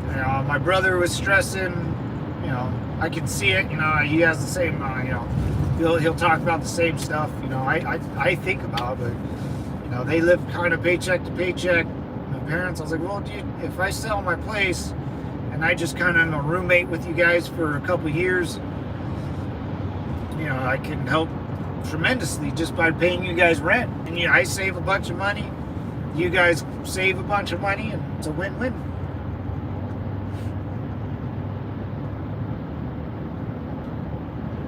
It's a win-win-win.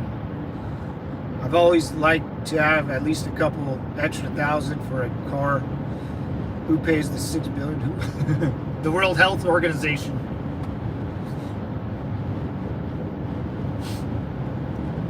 I don't know. I mean, I don't know. Yeah. That's why I hope, like, the IRS, I don't know, man, doesn't get corrupted. Because I'm sure the IRS is just, I don't know, man, like, and, by the time anything else happens, I'll be fucking 8 years older or dead. The only thing I care about is God, country, football, brother. Amen. God, guns, country, football.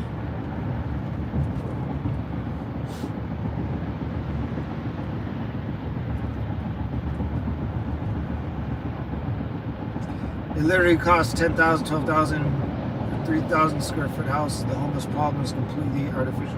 Oh yeah. I can. You have one bad year, dude. You're gonna lose your shit. I mean, dude, if I didn't put my house up for sale and like take these necessary steps, a long time ago, and I'm about to lose my job, man. Yeah, I mean, it could happen to anyone. The wife doesn't work, the kid gets in trouble, or you get sued. Yeah, I can see it happening to anyone. Then you raised interest rates, the housing market's inflated. You get foreign money getting dumped in here. Yeah, I don't.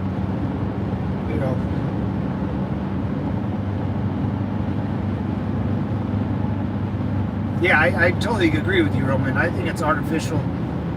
Absolutely. I think it's caused, it can be caused by people. I don't ever exclude that a variable. People do cause their own problems a lot of the time. And then if there's something weird going on in the government and in financing, it can, double impact people. You get a bad.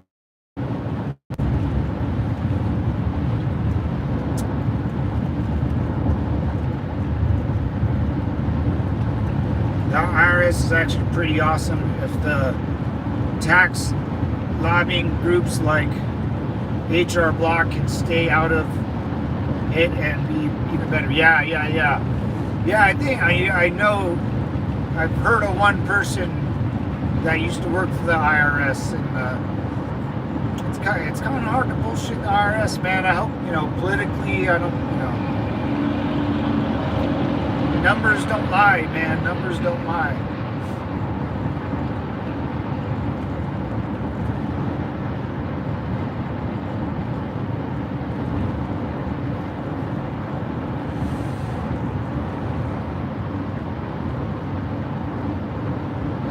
I just wish, man, I seen like hitting the road, dude. You see just.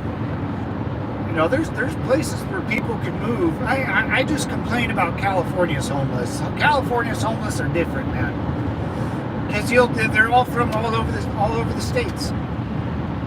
People come out here to be homeless. That's my problem. I don't like that. you know, I've heard so many stories, dude. Throughout my, well, yeah, I moved out here to become an actress or actor. I'm like, how did that fucking turn out for you, moron?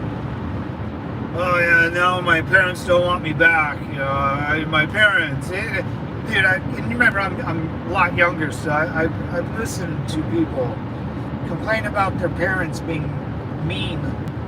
You know, they told them not to go to Hollywood or Los Angeles to become an actor, dude. I do that.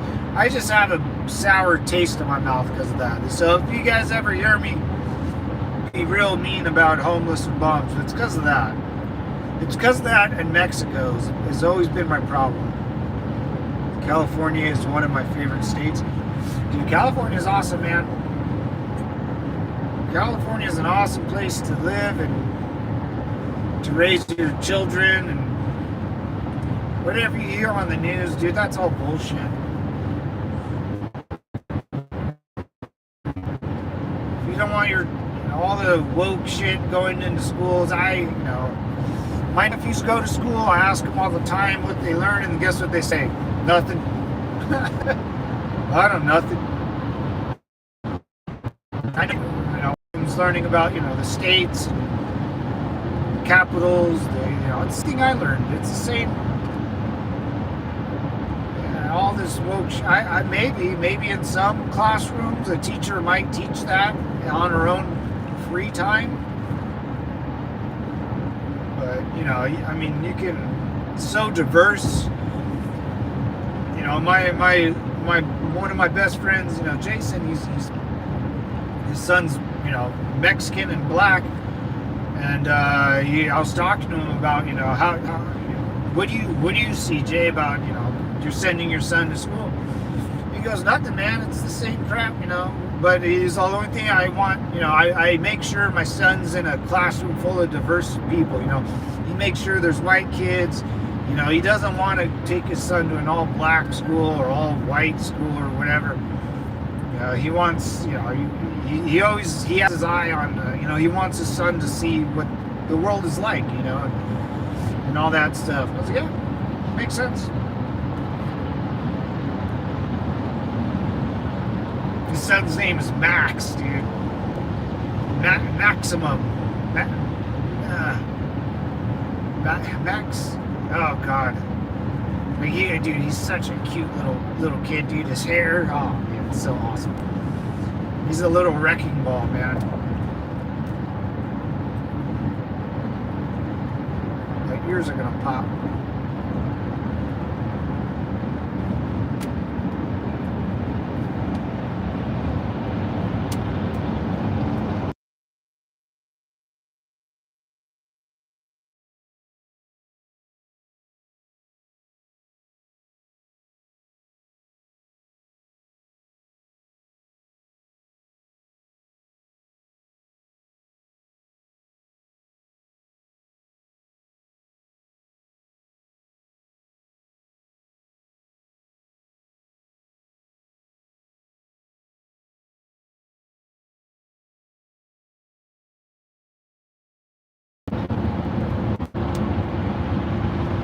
My ears.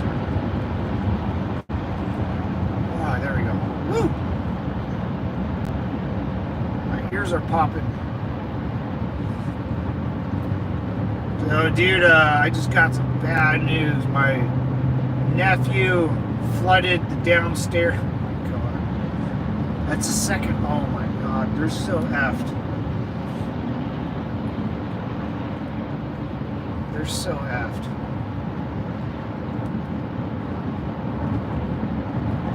I didn't even, my brother's house was just flooded. They left, one of the kids left the water running like an idiot.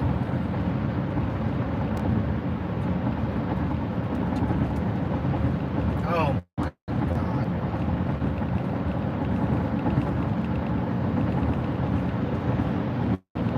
That sucks. There's a video, dude, and all downstairs looks like it's flooded with water.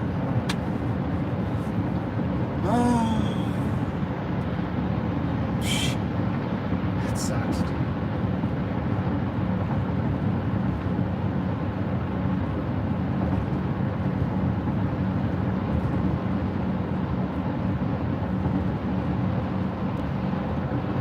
second time. Oh my God, that's the second time that's happened.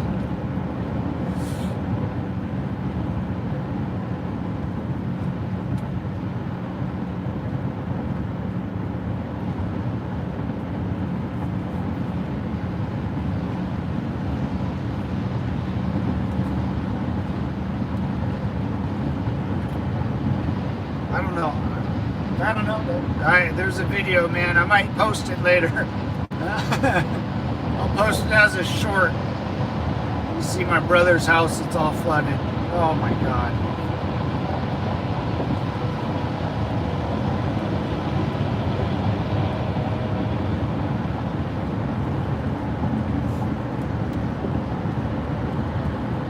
Oh, dude, my ears are plugged. I can't.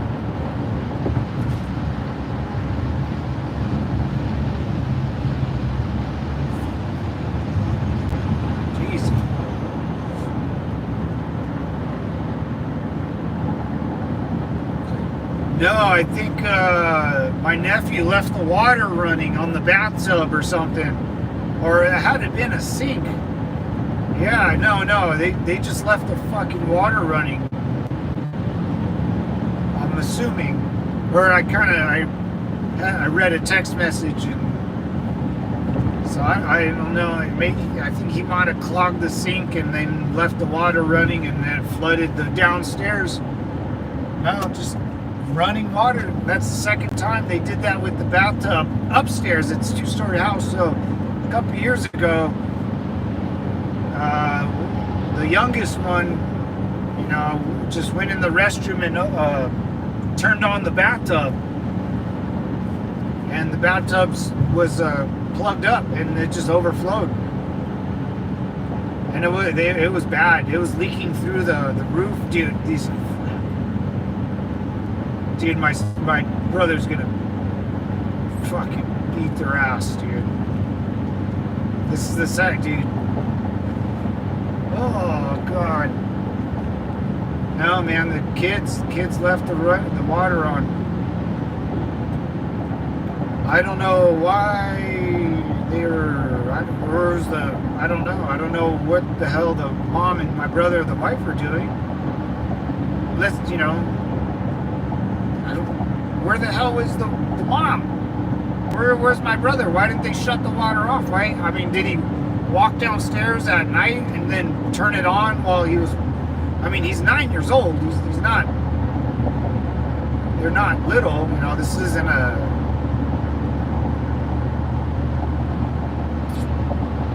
When they flooded the top floor with the bathtub, they were a little younger. This happened like 3 years ago or something. So, 6 and 3, both the kids are about 2-3 years apart. And now, I don't know, man. My brother's gonna beat their ass, though, dude. My brother's gonna beat their ass.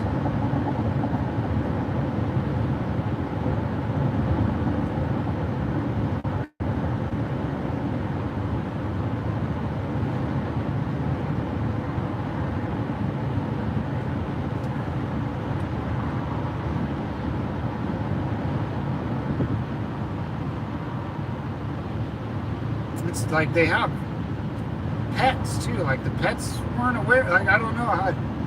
I gotta ask, man. I gotta call him and ask. Like what? How did they? I think it was the kitchen sink, because they will get a little stand in the, put a little stool, then wash their hands like before dinner or something, or they put their dishes away, but they can't really reach the kitchen sink, so they get a little. So that I'm assuming. At night, while the parents were in their rooms sleeping, they went downstairs, turned on the water, got distracted, and went back to bed, and then they woke up this morning and it was all flooded. That's what I'm assuming happened. Dude, my brother's gonna be so fucking mad, dude. Oh my God.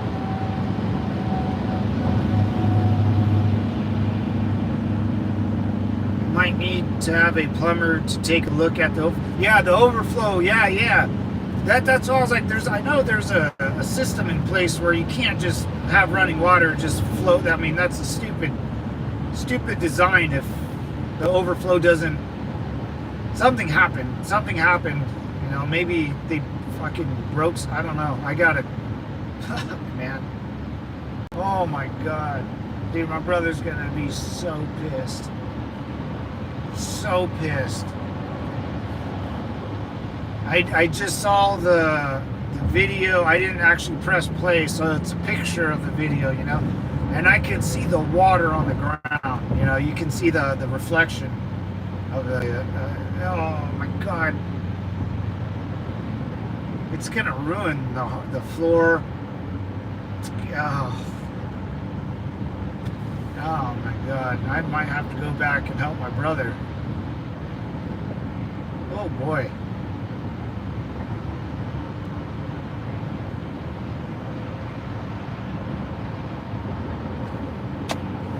Oh, dude. That sucks, dude. And then mold, it can get moldy.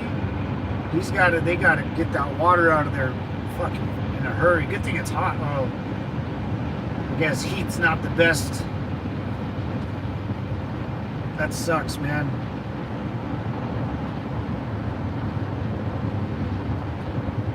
No, flash flood, everyone, children. Stupid children, man. I hope it was the oldest one. If it was the youngest one, because I think the youngest one flooded the top floor. A couple years ago, they left the bath on. I forget. It was the bath, and they overflowed the bath. And I don't know where my brother, my sister-in-law were, but they came home, and the roof was had already water marks. It was already leaking through the floor. So they had the homeowners. Thank God, I think most of it was covered by homeowners insurance, and they had to replace like the floor, the ceiling of the first floor going to the second floor. God damn, dude. Oh, that's so bad. I might post it on the short if there's nothing too wild in there, but my brother's gonna. If you hear someone named Steven in Southern California get arrested for murder, that'll be my brother. Oh my god. Now he can't go to, he has to stay home and fix this. He can't even go to work. Oh boy. That's what I mean. I felt like I felt like I needed to sell my place to go help. You know, I could go, if I stayed there, that might not have happened, you know, and just help, man. Having an extra set of hands, you know, I want to help. I don't feel like I'm helping anyone. I like helping.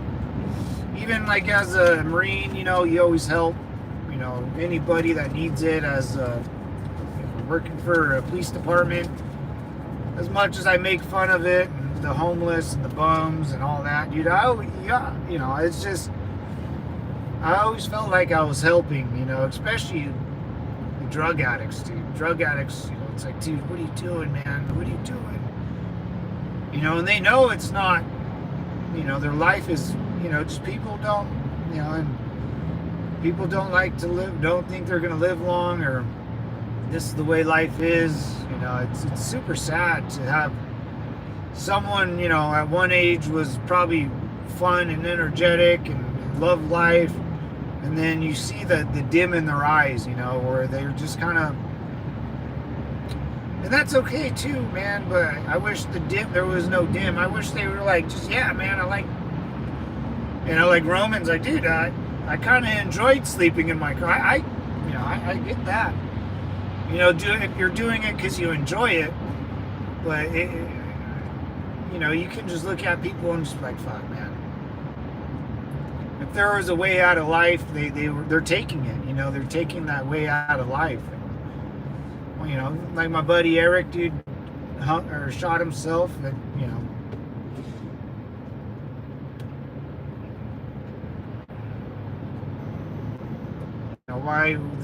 Why turn off that light? You know, why? It should be, life's a struggle, but you can make it kind of fun. I'm worried about my job and my house, and think, fucking God, dude. If it wasn't for my mom, dude, I'm telling you, because me and my dad were like thinking about it, trying to put it in place, one day at a time. My mom's all, nope, grab your shit, get out, all of it, throw it all away, get it all done. So over the last, couple months, I've been throwing it all away, put the house for sale, and fuck, man. Oh, I feel bad. Yeah, I just don't feel like I'm helping, man. I live by myself. I work by myself. I'm not really helping anyone but myself, and I don't think I was put on this earth to... I'm not that selfish of a person, I am not that selfish. I don't like even helping myself, because I'm fine. I can live with Roman in a Prius, or I can live in I don't need anything. Everything was taken away from me in the military, so I'm used to and I like roughnecking it, because it builds character, brother, right? Builds character.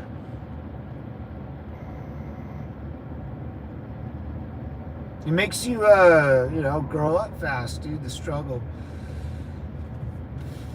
My brother went through some struggles, yeah. I think, to become...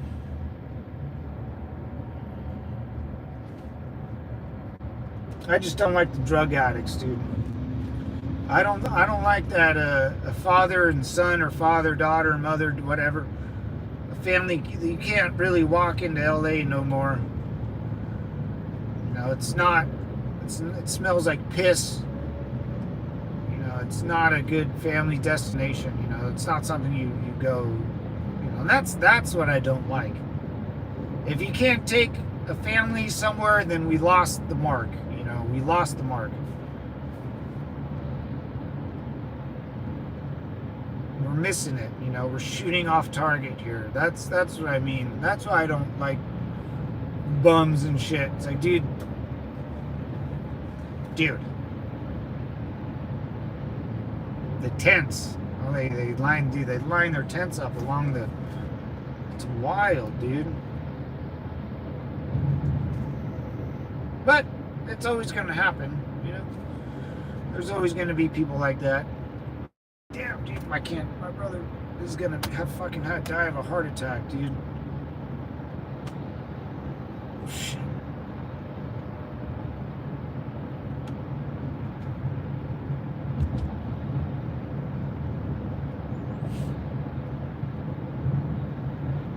But how can you expect someone to, to earn a living and then pay $2,000 for rent? That's not happening, dude. And what I think Roman, you're right. I think I think LA is trying to get rid of all the poor people, or all the... I don't want to even say middle class, because middle class people still live there. Well, I guess it would be middle class, because they built SoFi Stadium in Inglewood. Well, guess what that did to the property value in Inglewood, dude?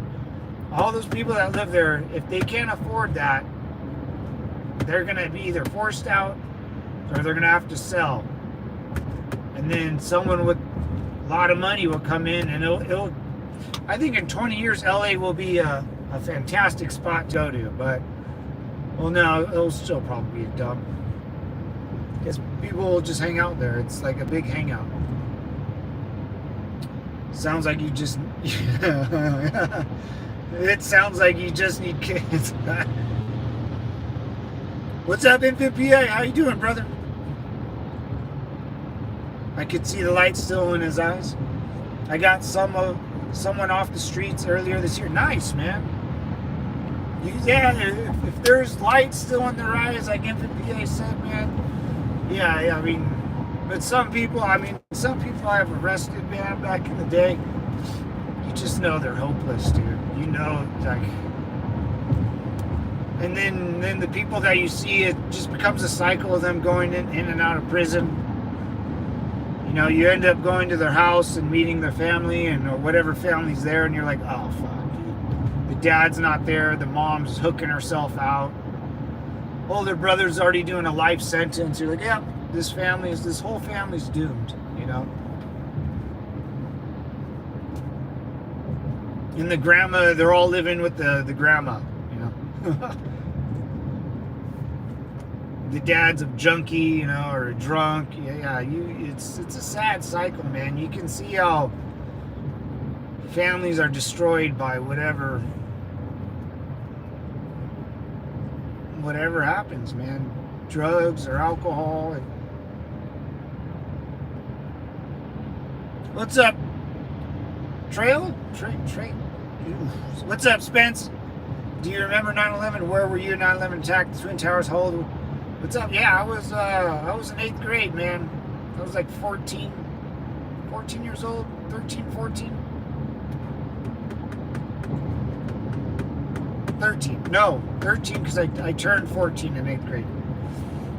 Yeah, I was 14. I was in 8th grade. I remember seeing it, then 5 minutes later I go, don't care, I'm out. The hot girl at school wants to talk to me. That's all I thought about. I didn't even know Twin Towers were a thing. No clue. Why would I care? I mean, I live in California.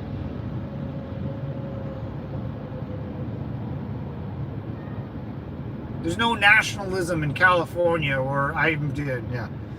Like, oh, the PR. You know, there's no this isn't national socialism where I have to give a crap about someone across the country. I don't, not New York. You know why I don't? Because they don't care about me. That's simple. Why? It's a waste of my brain space, man. I only got a certain amount of brain space I can filter in.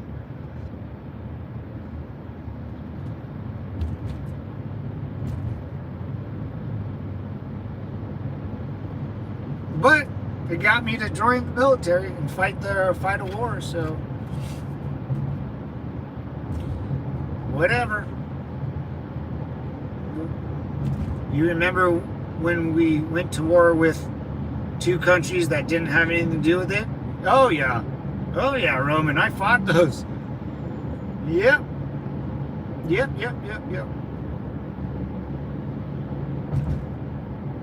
Osama. Yeah, we had that's America. Iraq had nothing to do with it. Nothing to do with it. You can't waste a good opportunity though, brother. As the next president of the United States, if there's a crisis on the table, you can't waste a crisis. And you know, that's the number one rule. If people knew that, they would know. You know, oh shit. Like dude. Yeah. Number one rule: never let a crisis go to waste. Number one rule. That, and if you have a military, you're going to use the military. Like, it's a matter of time till you use it again somehow. And you just have to give governments and the military a reason to use it, and they'll use it. You know, like the Reichstag burning down. You know, the Reichstag burns down. Good old Adolf Hitler walks up there on the steps of the Reichstag and goes, huh, seems like we're under attack. Someone doesn't like Germany. We need a fight back, and it's time. Don't let a crisis go to waste. Yeah. It's happened throughout time. Alexander, Alexander the Great, his father was assassinated. And then Alexander became Alexander the Great. You know, don't let a crisis go to waste. As the leader of that, you know, of whatever you're doing, you have to understand that and then stop before the crisis, before you turn into the crisis, you know. And that's what happened with Afghanistan. You know, Afghanistan became America's crisis, or the pullout and all that. We should have been out of there years ago, and it would have been like, oh well, you know, America got hit with 9/11 happened, and then, Osama bin Laden was kind of moving around through Afghanistan, so I can see the invasion to go get him. We obviously didn't get him because of reasons why, I don't know. And then, we should have pulled out, or, just got him wherever he was at. That was the mission, to get Osama bin Laden, that was in, 2011? We got Osama bin Laden? When was that? That was under 2012? I just watched that when they announced it on the baseball.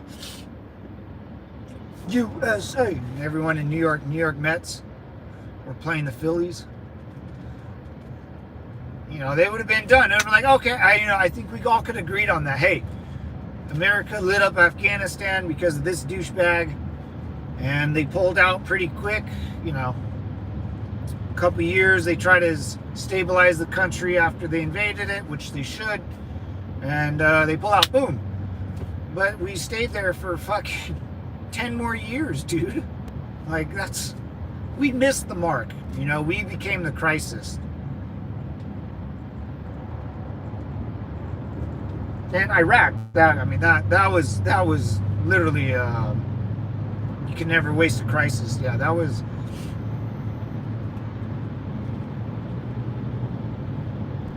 a flex. That was a flex. We could send, our military wasn't used in Afghanistan for the full, because Afghanistan, the terrain, you can't, what we had to, as a military, the stuff and things that we had in Afghanistan, we weren't able to use all of our resources, per se. Iraq, that was a flex. That was 100% a flex. We got hit, and like Bush said, man, you're with us or against us. And if you don't remember shock and awe, and I wish there was better videos. I'm sure there are, but it's always that same. You can have Saddam had a 4 million man army, and it doesn't matter how many people you have. The bombs will roll thunder, man. Thunder! Da-dum. What was that? AC/DC? Thunder! Roll thunder, roll, man. Rolling thunder. What was that? The Vietnam bombing raids? Rolling thunder? That's a badass name, dude.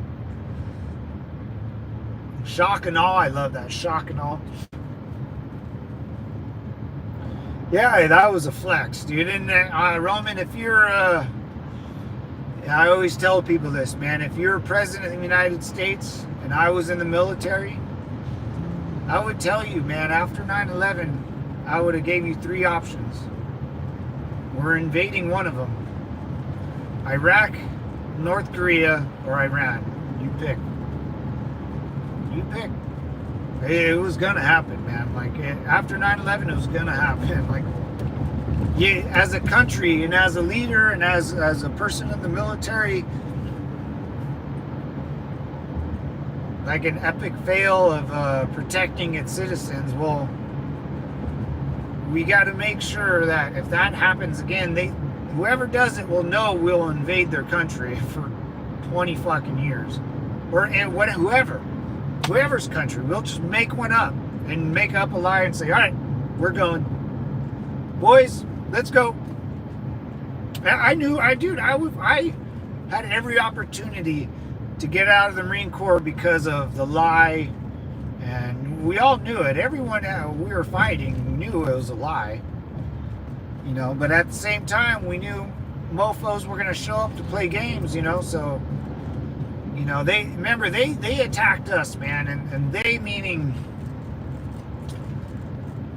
there's just crazy people that don't like America or what it stands for whatever reason. Doesn't matter. I don't care. I don't care why they don't like me. But if they attack us first, we will meet them at their house before they come to my house. That's the most important part. They brought the war upon themselves, and You know, the citizens of each country just got screwed, man. That's the sad part of war. That's the sad part of people not understanding the consequences of war. You know, I'm sure people in America back in the day were really gung ho about the Revolutionary War. You know, F Britain, F King George, you know, whatever. You know, at the first part of the movie Patriot, you know, Mel Gibson's character, he's like, guys, if we go to war with England, the war's going to be here. It's going to be at your front door. You know, and you can't tell people what war is going to be like because they don't understand it. You know,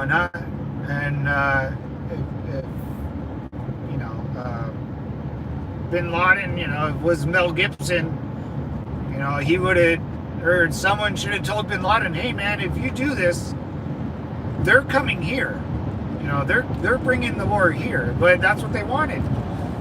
Osama bin Laden wanted a fatwa, you know, a Muslim like uprising, you know, the crazy people uprising.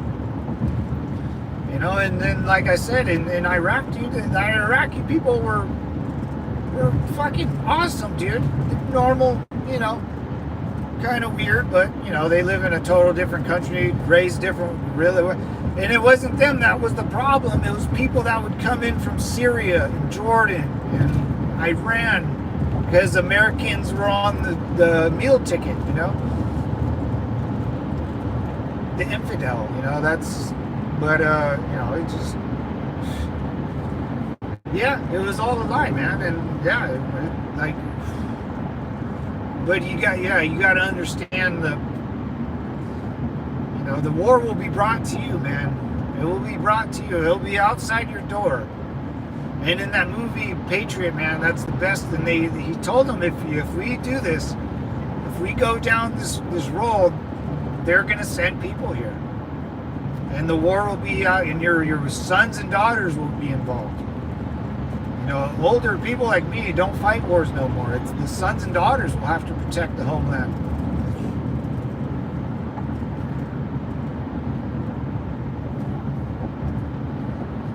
Iraq and Iran made absolutely no sense whatsoever. Yeah.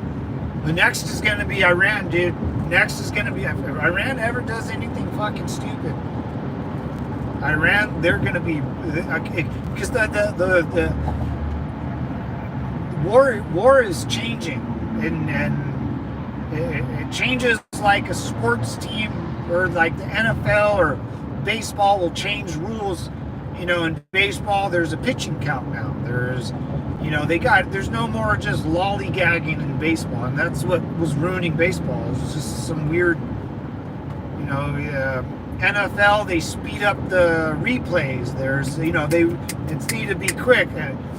You know, communication gets better. Eh? So I always look at, you know, so, I mean, North Korea would have made the most sense, freezing those people who actually, going to it would be North Korea. The only problem, China ain't gonna have that shit. China likes North Korea, man.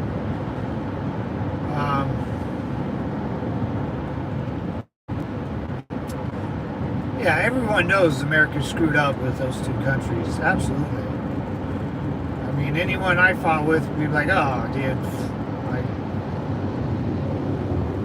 It was a flex, man. That's all it was. Iraq was a flex.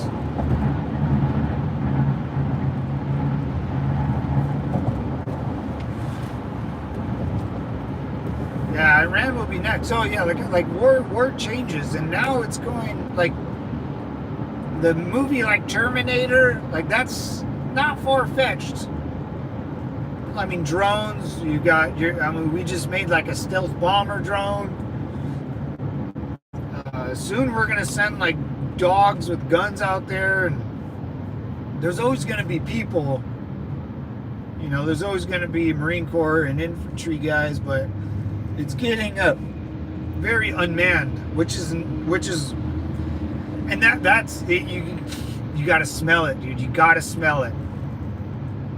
they're never going to, it's going to be extremely hard. So we've been going to war for so long that people aren't stupid. We're having recruitment issues. You know, you can make more money outside of the military. I'm telling people the military sucks. Don't do it. You can just live a life in the empire that we built. Enough people have died for this country. You know, let's pull the brakes back.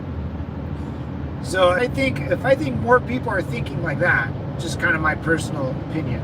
You know, we're not hitting our mark with recruiting more people. We're letting, you know, like all of a sudden, like women are a big part of the military, which is great.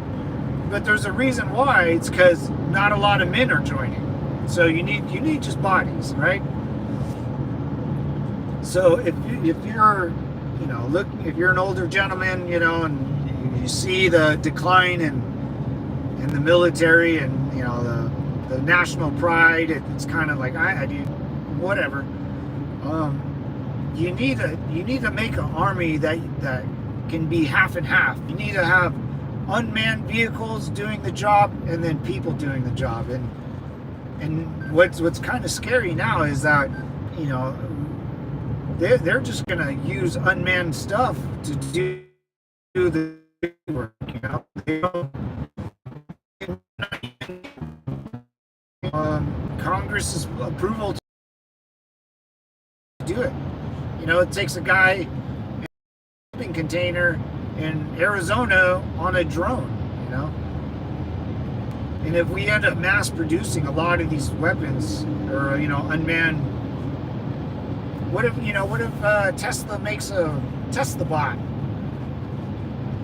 You'll send a bunch of those into the city, and, you know, at least you'll know if there's bad guys or not, which there will be, because people don't like other people in their city, and the cycle continues. It's great. We all win. It's hard to get in now. They disqualify you for anything. Yeah, Infinite PA, dude. Yeah, I mean, he knows. You know, he knows that he's trying to get in right now. You know, found, but not a lot of people are joining. We need to replace those people with computer bots or drones. You know. Yeah, man, I think that's a real thing.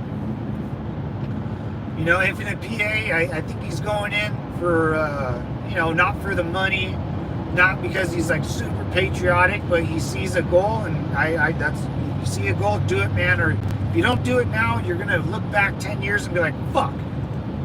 You know, you're going to be 36, my age, still feeling good, but the age limit, you know, there's always an age limit. You know, I think Army might be like 40 and the Marine Corps 34, you know. And then, you know, the older you get, the more responsibility you'll have. And, you know, you have half custody with your child, you know, and the ex is cool with you leaving for a bit. Like, yeah, man, like, it's a good gig. It gets you, it helps you mind, it gets you out of the funk of living in this inside the walls, I call it. You know, get outside the walls, man, and it'll kind of show you what's up. And it might be boring, and the military is really boring, man, extremely boring. There's days you just will waste away, man. There's fucking whole days that you'll just sit on your ass all day and be like, fuck. But remember, you're getting paid, and it gives you patience. And, you know, if you don't have patience, you're going to learn the patience real quick. But, like, you know, if like another 9/11 in Infinite PA, if you, hopefully Trump gets elected, because he'll back the military a lot more than the Democratic Party does. The Democrats never back the military, and that's very important. Very, very important. When you're in the military, you have to pay attention to the commander-in-chief and how they support the troops.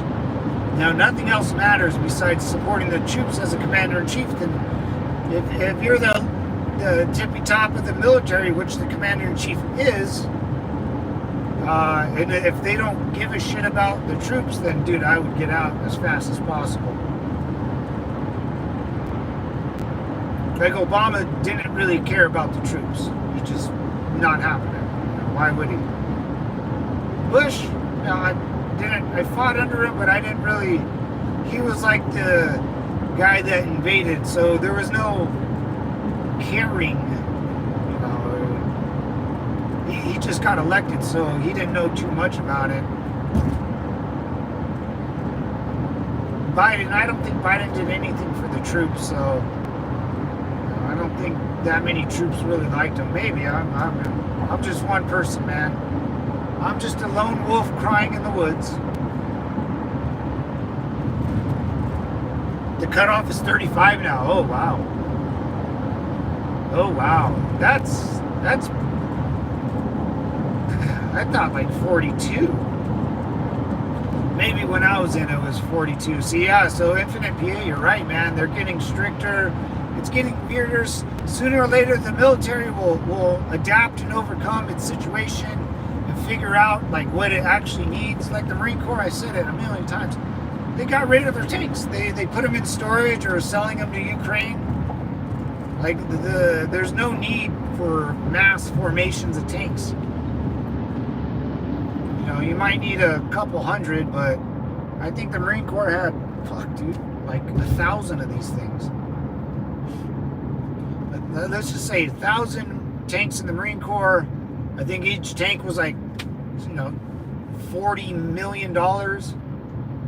I don't even like doing that math. I don't like doing that math.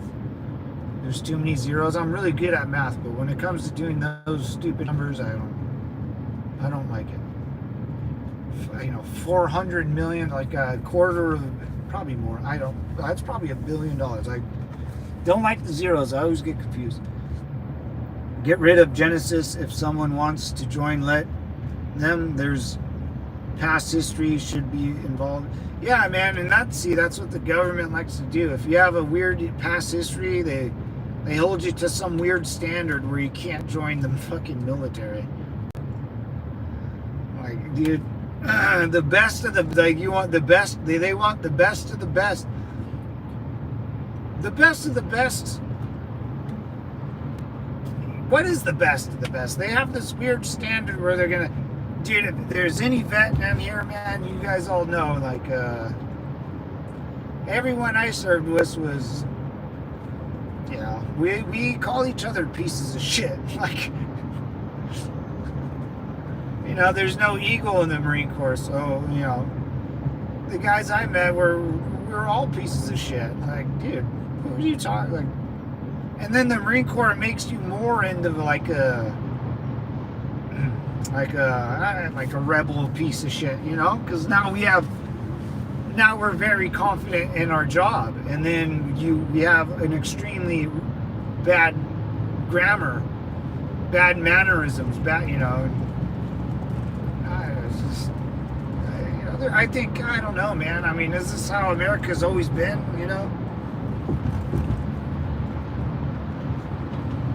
In the Revolutionary War or the Civil War, did anyone really care who joined? Because if you wanted to fight, by all means, brother, I'll get you right. And if you don't want to be up there, that's okay too. You can just walk away. There's no whatever. I don't not gonna hurt my feelings. I'll still be training. I'll still be getting some. I don't know, man. 35, dude. That's so young. Even with my military waiver, I'm too old.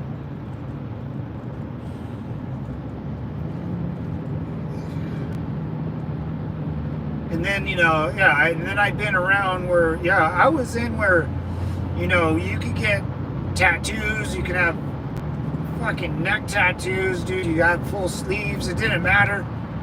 But when I was getting out, they would take pictures of us so we wouldn't add more tattoos.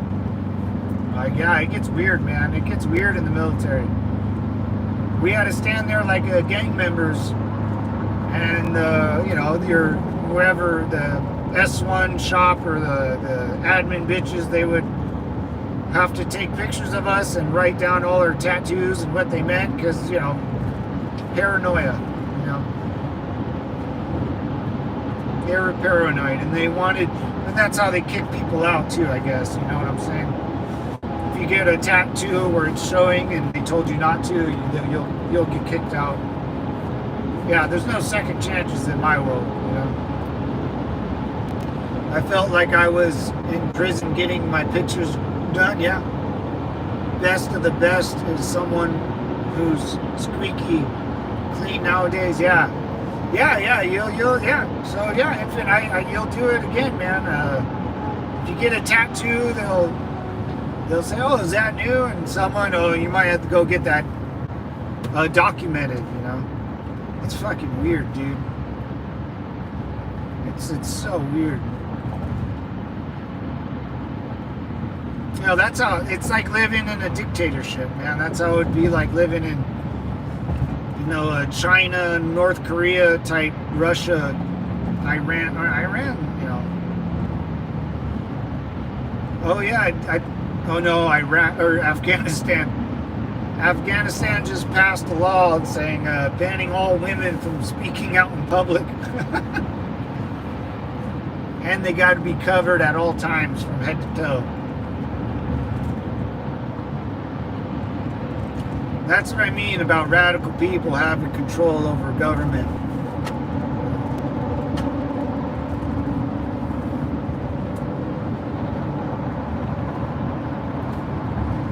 Very radical, man. The Taliban song.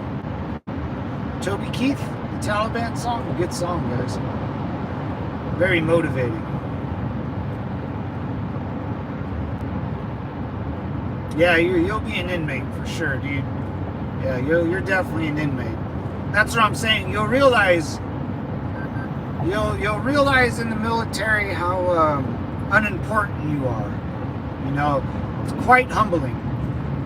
And the only people you're important to, the only people that you really should care about and should ever talk about, and is just your immediate family. That's only people that's important to you. Or that you are important to. You're not important to the government. They you know, you'll be replaced just like a job. Because that's all it is a job, you know. You might be important to your battle buddy or your squad, your fire team or something like that, but that's your boys, you know, but you're not important to the overall, you know, whoever's speaking, you know. You know, you're just there to do a job, and it's quite humbling, you know. And you realize, like, oh man, you know, and after you're done with it, like if in a PA, your 4 years are up, and you're like, you know, I'm out. You'll appreciate it a lot more as the farther you get out of your contract. Like for me, it's taken me, you know, about 8 years to finally speak about it. I never, you know, I was just never wanted to. I was kind of ashamed. You know, it gets annoying. You know, people talk about your job like they actually know what the, like, you're talking about going to war, bro. I think you would quit boot camp, you know. that's kind of how like people would talk about going to war in Iraq and what we should do, and I'm like, dude, you would quit my boot camp. You wouldn't even, especially if it's an older guy, it's like, dude, what are you talking about? Like, you had your shot to join. You had Vietnam, you had Desert Storm, you had Korea, you had Bosnia, you had Somalia, you had, you know, our military's proactive, man. We do shit all the time. But over time, dude, you'll be like, oh man, that was worth it. Like all the bull crap, the money I never made, the friends that, you know, are douchebags, you know, whatever. You know, you'll look back on it years like when you're, and you've had a different life. You know, you've had a girl, you had a wife, you had a kid with, so you've aged faster than most. You know, you had to. You know, you have a daughter. You've had to. You know, sometimes I picked up I picked up corporal, and I didn't want to pick up corporal, but you have to change. You can't be the lower ranking kid that can fuck around no more. You have to be now a non-commissioned officer, and it's like, damn it, But you might appreciate it more, but when you get out, you'll be like, yeah, man, like, if I were you, I would try to go as many deployments as possible, man. If they've asked for volunteers, just go, get the experience, and get back to your unit. It'll make your contract go faster. Because when you join, you'll become a soldier or Marine or air winger or a Navy dude, a squid. But that's great. But for yourself, you'll be like, dude, I want to do more. Like, this is it. My friend joined the Air Force. I was like, Margarita, you'll just be like behind a desk most of the time. Like, it's going to be really boring. When you think about joining the military, you think about going to war and shooting bad people. Like, it doesn't exist. It's not real. Not a real thing. Get that out of your head. You're there to do a job and keep the job going, because we're constantly at war with ourselves too in the military. So we're never not at war. Whatever you do in the military is to go to war, whether you do it or not. It's to keep the machine rolling. But after you get out, man, you'll be like, yeah, I did a couple cool things to, but I would, and that's up to you, because you do have a separate life than I did. You could volunteer for a deployment out to wherever. Just go, man. Freaking go. Get the money. Get the experience. And this way, when you're out of the Army, you can say, yeah, man, I just didn't stay on base at stateside. I went overseas and helped out wherever, whatever your job is. You kind of, because the training happens in the United States, but some people never even leave the United States, man. Some people stay at home, and it's a 9-to-5 job. They get up, go to base, and go home. You'll meet a lot of people like that. That's why some people stay in for 20 years and get the pension. If you're in the Marine Corps, you're not staying in. There's no fucking way. I'm sure I don't think I've ever met a Marine going past 12 years, dude.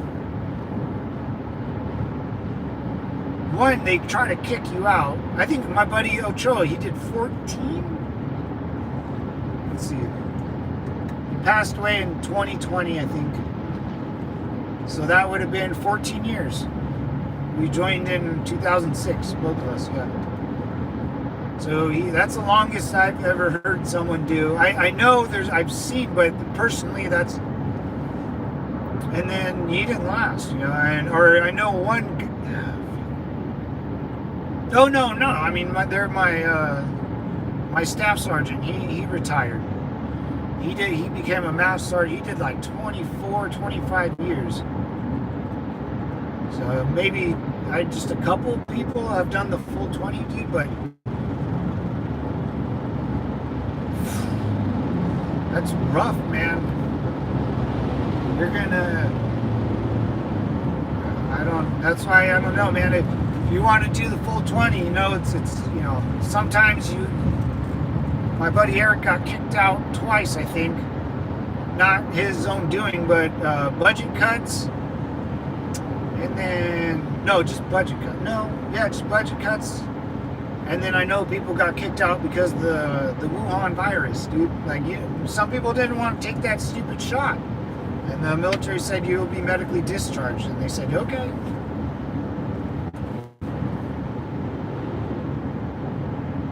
Gabby just looked down. What's up, Lo? That's a law? I thought that's how it always was. Felt like, what's a law? Oh, I missed it. single tattoo. When I was in, oh yeah, they're not fond of tattoo, man. Just the pun. It's just the pun. Oh, tattoos. Yeah. If they say tattoos and you fucking get a tattoo and they find out, they'll fucking kick you out, dude. No problem. No problem. Especially if it's showing. You can hide them. You know, you can hide one on your back or your ass, but if you, especially if they show. Indonesia. Oh, what's up? What's up, Hyundai? Hyundai, what's going on? Indonesia. My friend Margarita's from Indonesia. Yeah, she joined Air Force. I find myself being more in tune with my emotions when I had my kid. Oh yeah, I'm sure that changed your life, dude. I mean, I saw the way it changed my brothers, dude. You know.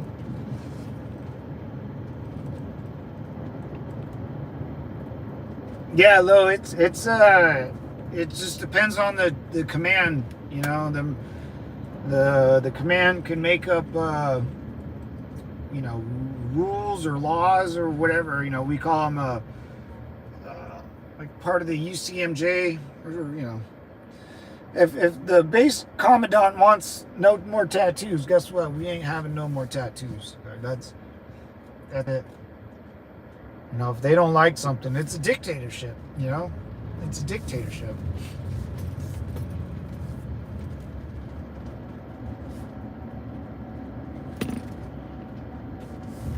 That's why Lance Corporal Mafia, that's why there's more, that's what I'm saying, there's more people getting squeezed by the dictatorship than there's only one dictator. So a lot of the junior Marines will always stick together. It's like a bond. That's where the brotherhood comes from. You understand that, you know, guys, as a citizen of this country, it's just us. You know, it's just us. You know, that's a citizen. Even the bums, I make fun of them all the time, and they fucking piss me off, but it's just us, man. I mean, we're only as strong as our weakest link. And that's the truth, man, and that hurts, because you look around at people and you're like, oh, fuck. You know, you always got to pull each other up, man. It's hard, and I'm guilty of putting people down because they piss me off. But I'll try not to anymore. You know, that's what I'll try to do. Shoot. Anyways, devils, that was about, I don't know, 2.5 hours. I'm out of here. I got to get to work. I'm going to check on my brother and make sure he's not Chris Benoit and his own family, if you know Chris Benoit. I shouldn't joke about that, but I will, because it's funny. Dark humor, fellas, dark humor. Anyways, Low, Infinite PA, I appreciate you guys. Roman, always welcome, man. Good to have a good, you know, different reactions, different opinions from us all over, man. Hyundai from Indonesia, appreciate you coming on and saying hi. I appreciate it, guys. I'll be back later, and Semper Fi. Peace.